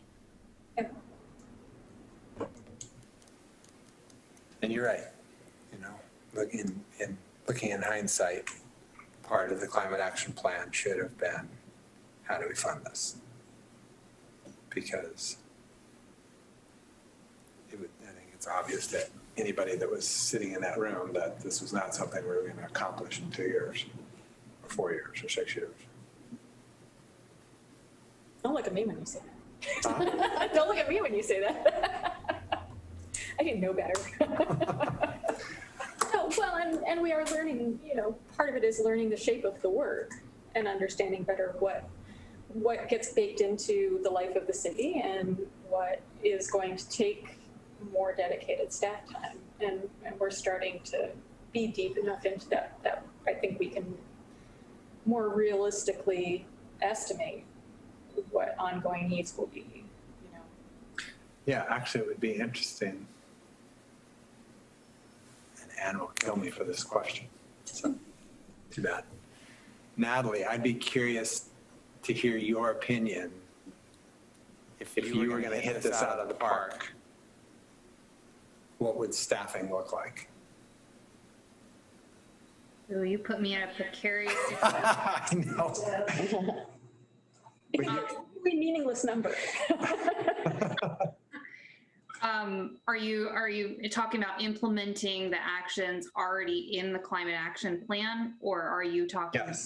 Yes, and keeping it keeping sustainability sustainable financially. Mm-hmm.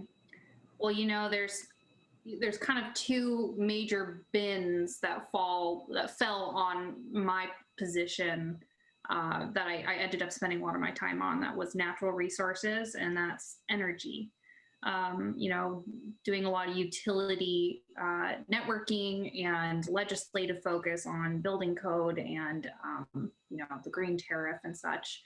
That definitely took up a large portion of work, along with Home Energy Score program and other kind of just, you know, outreach and education that came with having and implementing a climate action plan.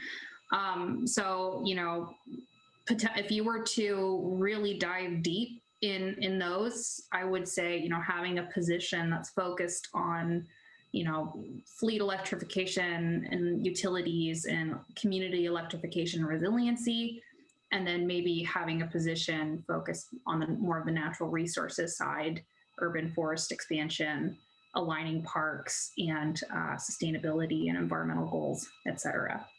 I mean, I would see that being appropriate for the size of a community the size of Milwaukee, and that's kind of what you actually see in a lot of other communities like Beaverton, and that's not including stuff like solid waste and recycling. That usually is its own department and division.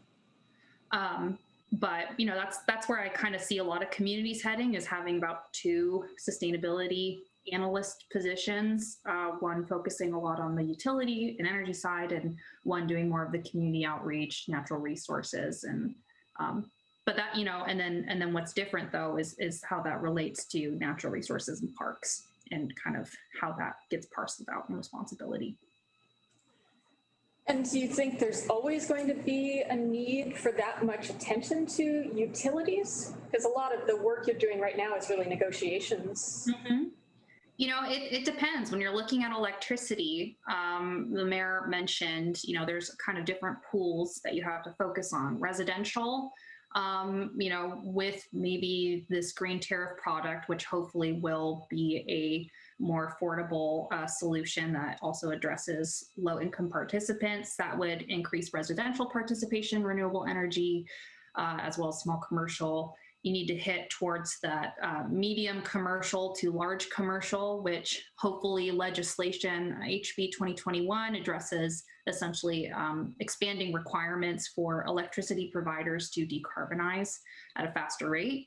So if that proceeds, as all of us are hoping that it will, that should also contribute to decarbonization in our climate goals. It's really those large industrial customers, folks who are purchasing their own electricity, just making sure that they're decarbonizing, and then gas and oil. And then, you know, of course, transportation, which is its own beast that I think falls on a lot of like engineering and planning as well. But yeah, it's a lot of the natural gas and, you know, things that we're fortunate in our community, like marine, we don't necessarily need to focus on as intensely, but you know, that's where there's really not a simple solution in sight, a glide path like we have with electricity.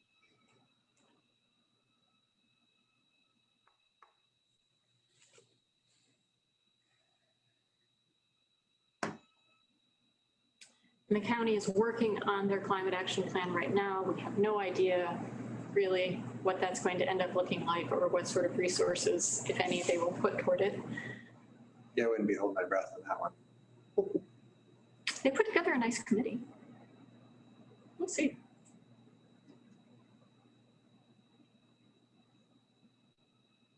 And there's the rulemaking process that's happening at the state level around the governor's executive order.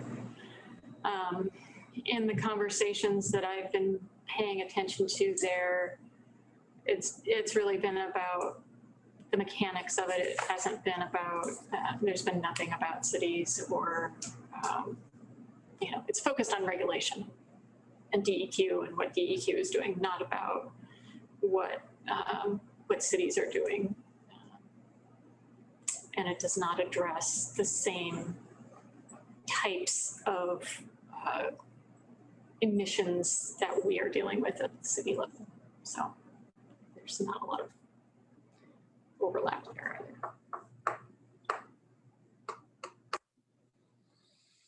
And none of that is getting to the 50% of climate impact that is all the stuff we buy. Yeah. Well, and our work is to figure out the part that we can figure out as a city. And push the conversation so that it's no longer acceptable to have that other 50%.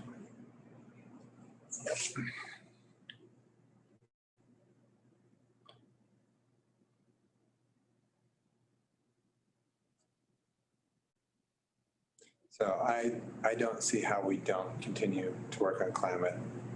But what I would like to do is to make sure that by the end of this 2-year cycle, we have figured out how to fund it so that it can then come off council rolls. It's just part of the way the city functions. I agree with that.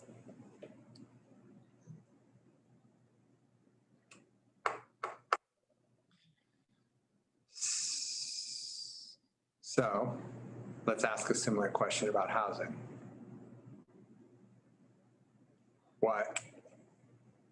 What do we need and how could we do it to make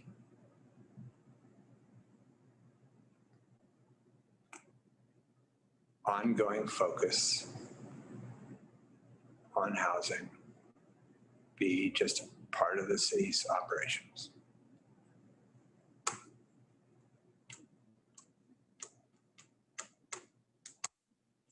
I mean, we all know that in any conversation you have with anybody right now,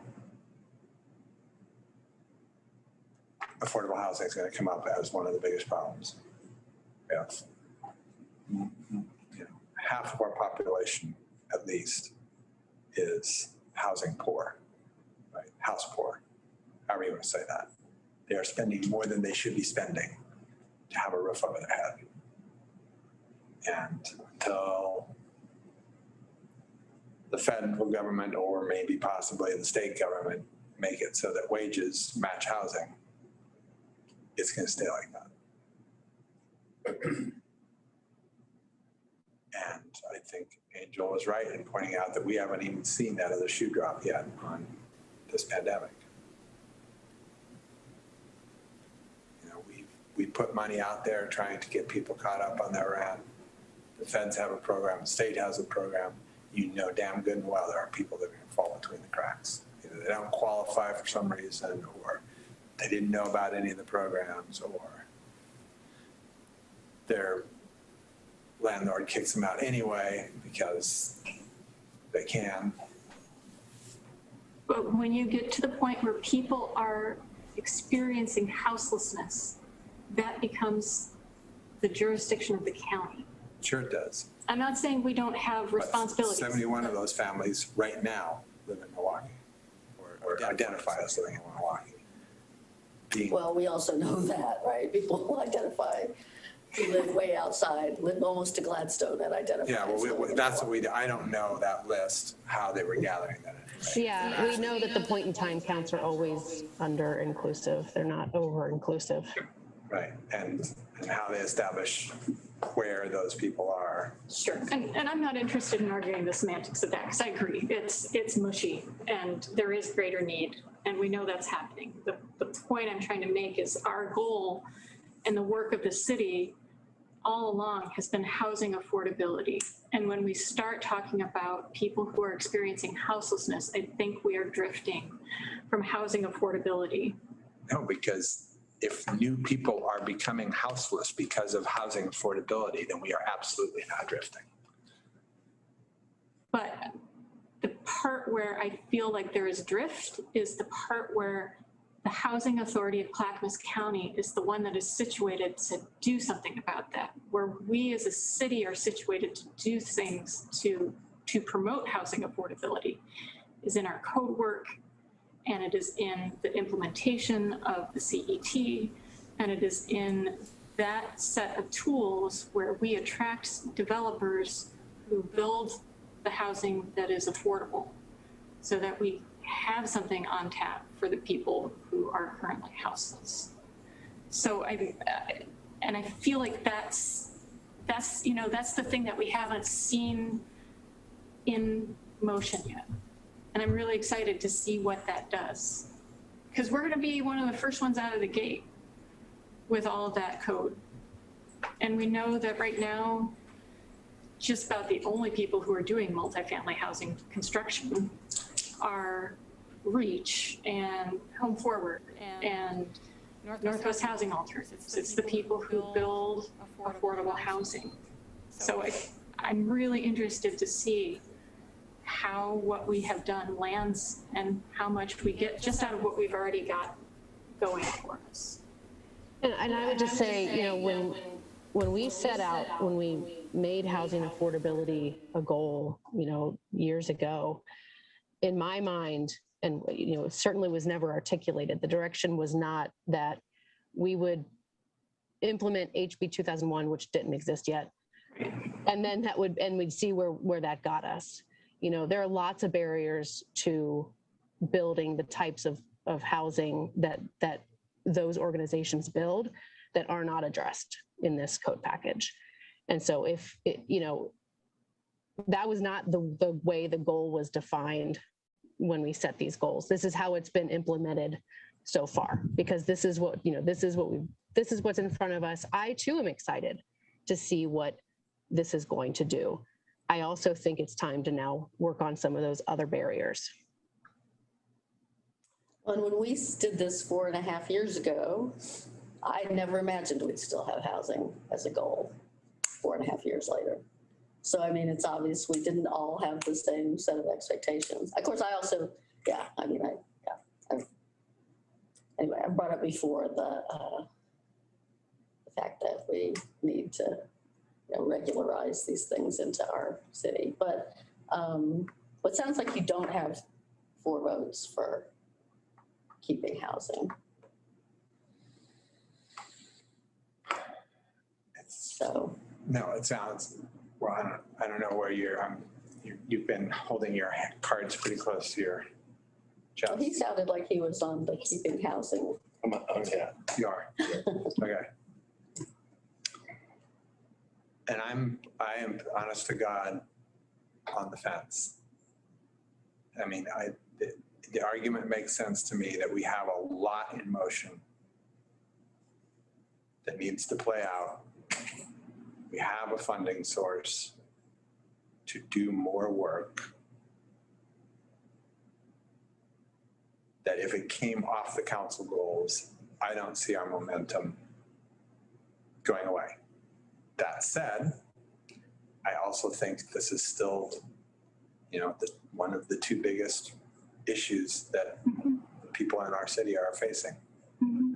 And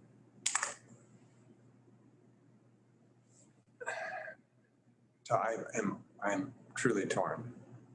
And then I ask myself the question of, okay, is there something else, these other three things, that is either more timely or more critical, like there's some big opportunity that we could lose if we don't choose a different parks or economic development or Kellogg. We don't choose that in this moment. Is there something, a great loss that we will take, right? Is this a moment where we need to be striking on something? Well, I don't know that anybody's made a case for economic development having a particular window now. I don't see one myself. But the other two, the parks and the Kellogg, both I think are in a particular strike while the iron is hot window right now. And I think Parks is in a strike while the iron is hot window.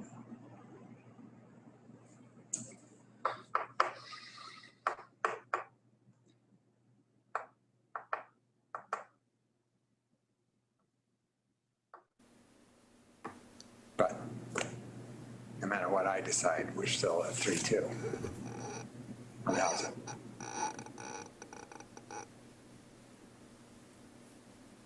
So, all right, let's do this. We know we're keeping equity. I was gathering by head nods that we keep climate for 2 more years and figure out how to fund it, right? Is that what I got that from you? I got that. Okay. So then it's down to, and I think we're all,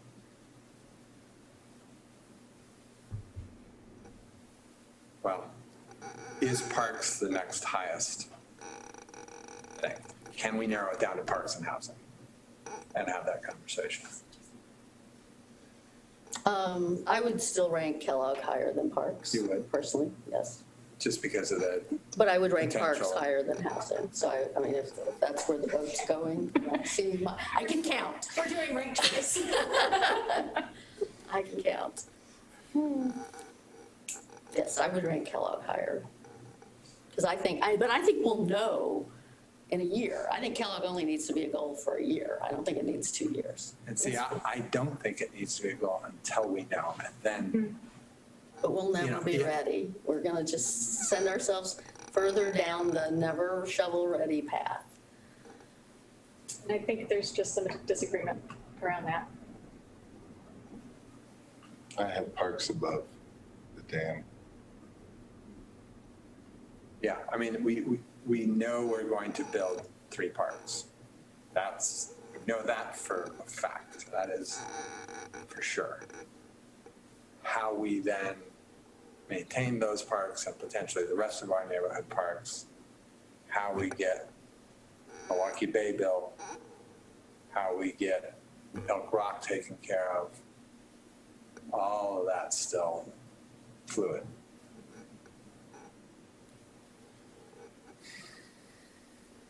And I feel like the timing on that actually is pretty critical. It seems to be coming to a head one way or another, whether we like it or not. And I would stress whether we like it or not. I love our parks. I love that we have this opportunity with the federal dollars. This is all excellent. I wish there were other ways we could prioritize things. And I say that in the kindest possible way, you know, but I think our parks need this.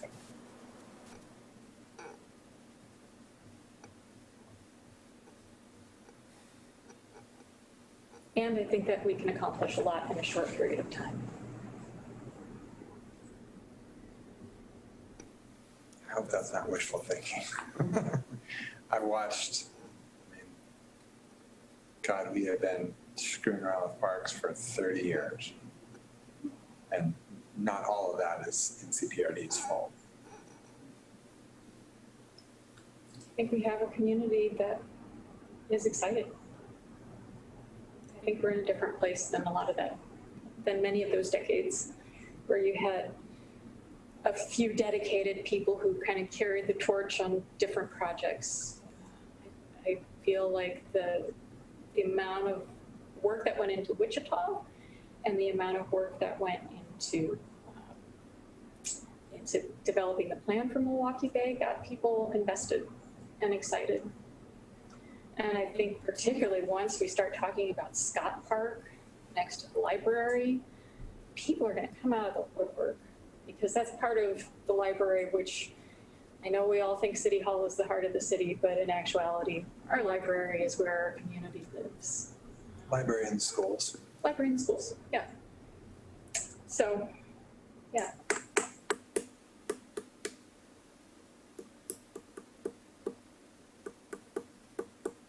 This is hard. This is incredibly hard.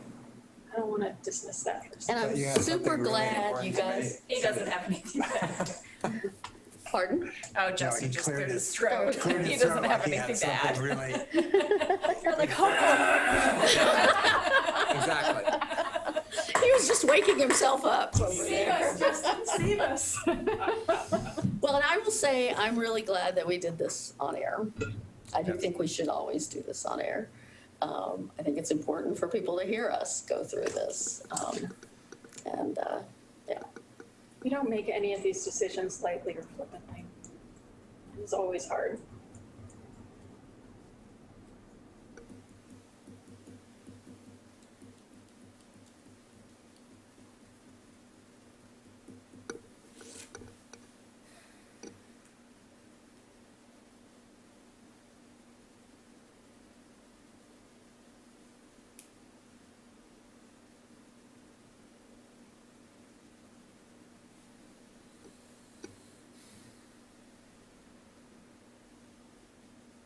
Well, there's nothing written in stone that says we have to figure this out tonight either. Please, no. So I'm sitting here going, okay, there's a couple things I wish I knew about parks, and they're things that I might learn in the next 2 weeks. So remember that we changed goals midstream to add the equity goal. Right. There's nothing about deciding 3 goals tonight that means if something miraculously fixes itself about parks or comes to a nice conclusion by end of the year, we can't just say, okay, that one, we don't need it anymore. We'll move on. Or if all of a sudden the federal government says there's $22 million for that dam. Damn, right. I mean, I agree, that's, Right. So I mean, even though we talk about it as a 2-year thing, realities change. And sometimes they don't and last 2 years. We opportunities had have the. to be Yeah. jumped on. I don't believe we are required by law to set 3 goals. No. We're also not required to get to 4.1 or 5.0. Actually true too.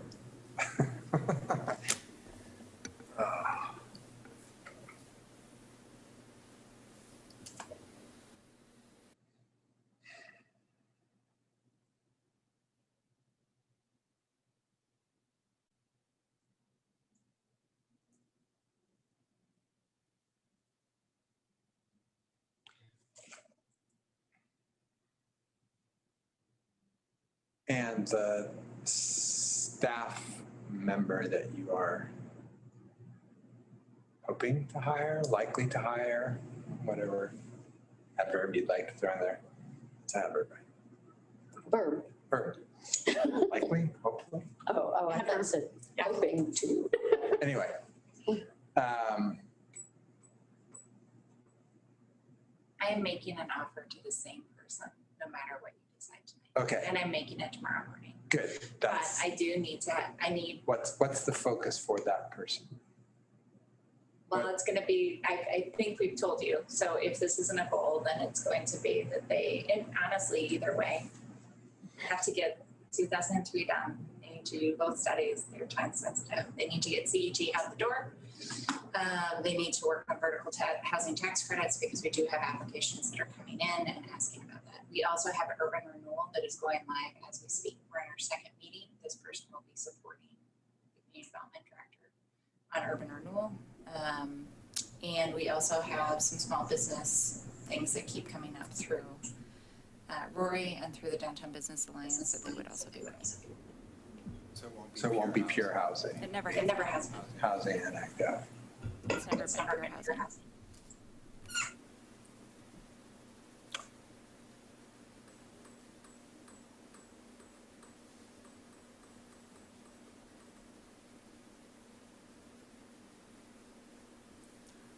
How does the Layla replacement change?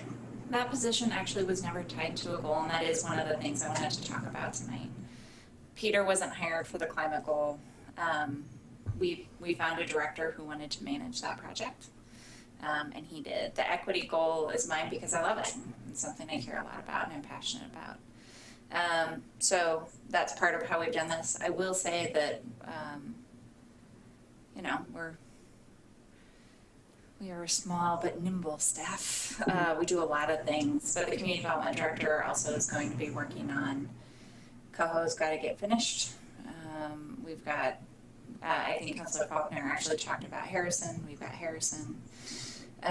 We have, what else do we have? We have urban renewal, which is the thing, as Councilor Heisey is noting to me that I've made commitments that actually has to get done. We have a lot of money that's coming in that needs to be allocated, in part to achieve council's goals. So that work is getting done. Refresh my memory, is affordable housing on the list of things that, It's And- complicated.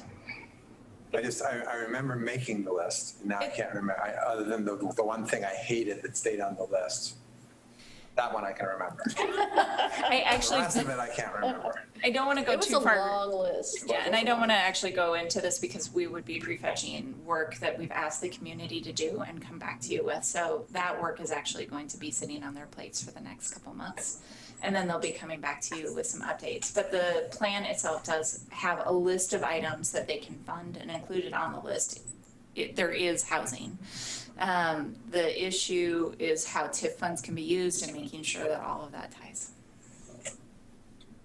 And is all of our, whatever the last federal pot of money, ARPA funds, have we committed all of those, or do we still have? We haven't committed all of those, but as a reminder, the federal government said that we could only use those funds on housing if we had a certain qualification under the census tract, which we did not have. Or if we saw a significant impact from like a closure of a plant. So in a town where you have a single employer, they closed during COVID, they would have qualified even if they hadn't in advance because they suddenly had a lot of unemployed individuals who needed support.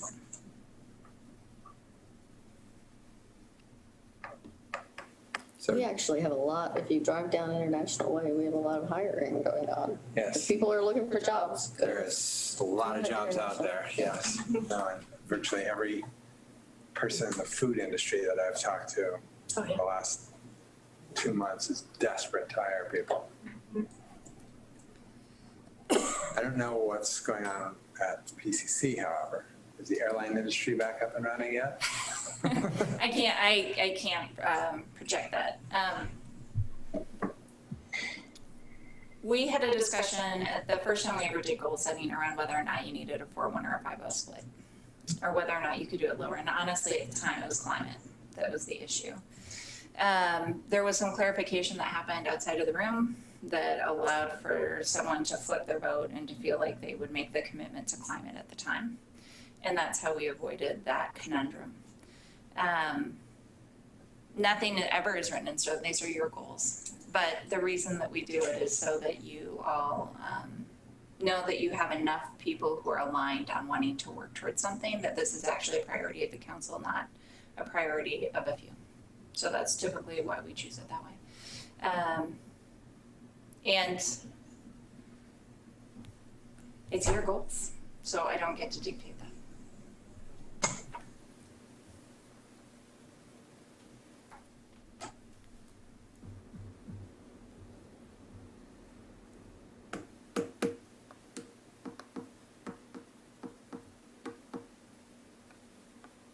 I will say that I'm concerned, in addition to feeling like our parks need us, that whether or not it's a goal, I think where we're at right now, it's going to eat up a lot of staff time. And I would rather privilege it with the title of a goal so that our community understands that this is something that we're really working on, than rather than continuing to have it pushed off into the shadows and being something that staff has to do anyway. I don't feel like that. I think the work deserves better than that, and I think our staff deserve better than that. And I think it may send a message to the county commissioners if we make it a goal. Might not be the message we want to send to the county commissioners. I could see some of them reading that as, yep, they're getting out. That's not what it would We be. didn't say that. That is not what that goal would be. But all right, think about the makeup of the commission, level of conspiracy. I think prioritizing it as a goal signals to the county commission that we know that this needs work. Yeah, and that we want to work with NCPRD and we want to work with the county commission to figure out how we can all get someplace better than where we are today.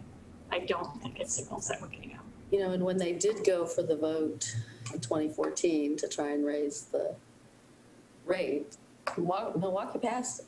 I know. And they, so, you know, I said, yeah, I mean, I think that we are important to them in that way, that they know their long-term health requires raising that rate, and that the people who voted for them for it were Milwaukee and I think 1 or 2 precincts of Oak Grove.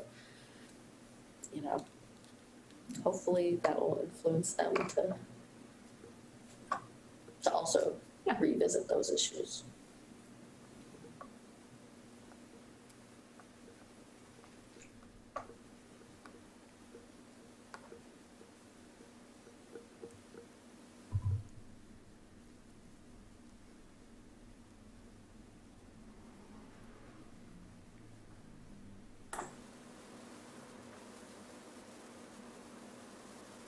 Well, I don't think that I can make a decision on the housing parks question personally tonight. And even if I do, that's still a 3-2, whichever way I go. So we would have to decide as a council that we were going to be okay with a 3-2, making a decision. Because I do think there's wisdom in what Ann says that. I'm sorry. You're I do- very quiet. Sorry, I do think there's wisdom in what Ann says around for 1 minute. Oh. I think, you know, because either one of those goals, there's going to be hard work. There's going to be some, We're lining up ourselves yeah, for work. for a lot of work and a lot of blood, sweat, and tears. And we got to be in this together. So.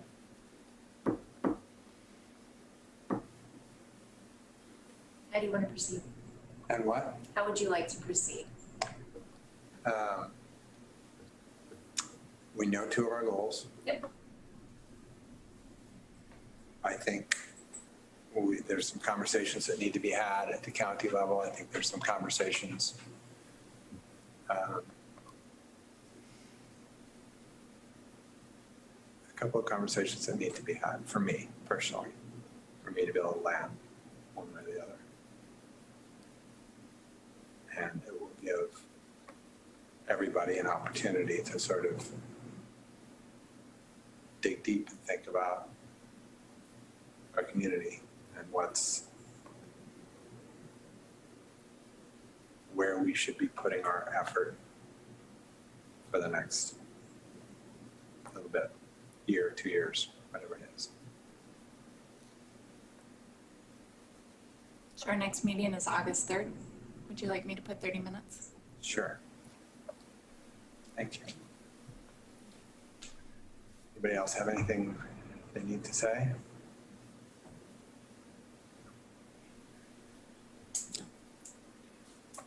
was really nice to do this mostly in person. Yeah. Oh, yeah. This would have really sucked on Zoom. Sorry, Angel. Well, I had a deer in attendance, so. You weren't all alone.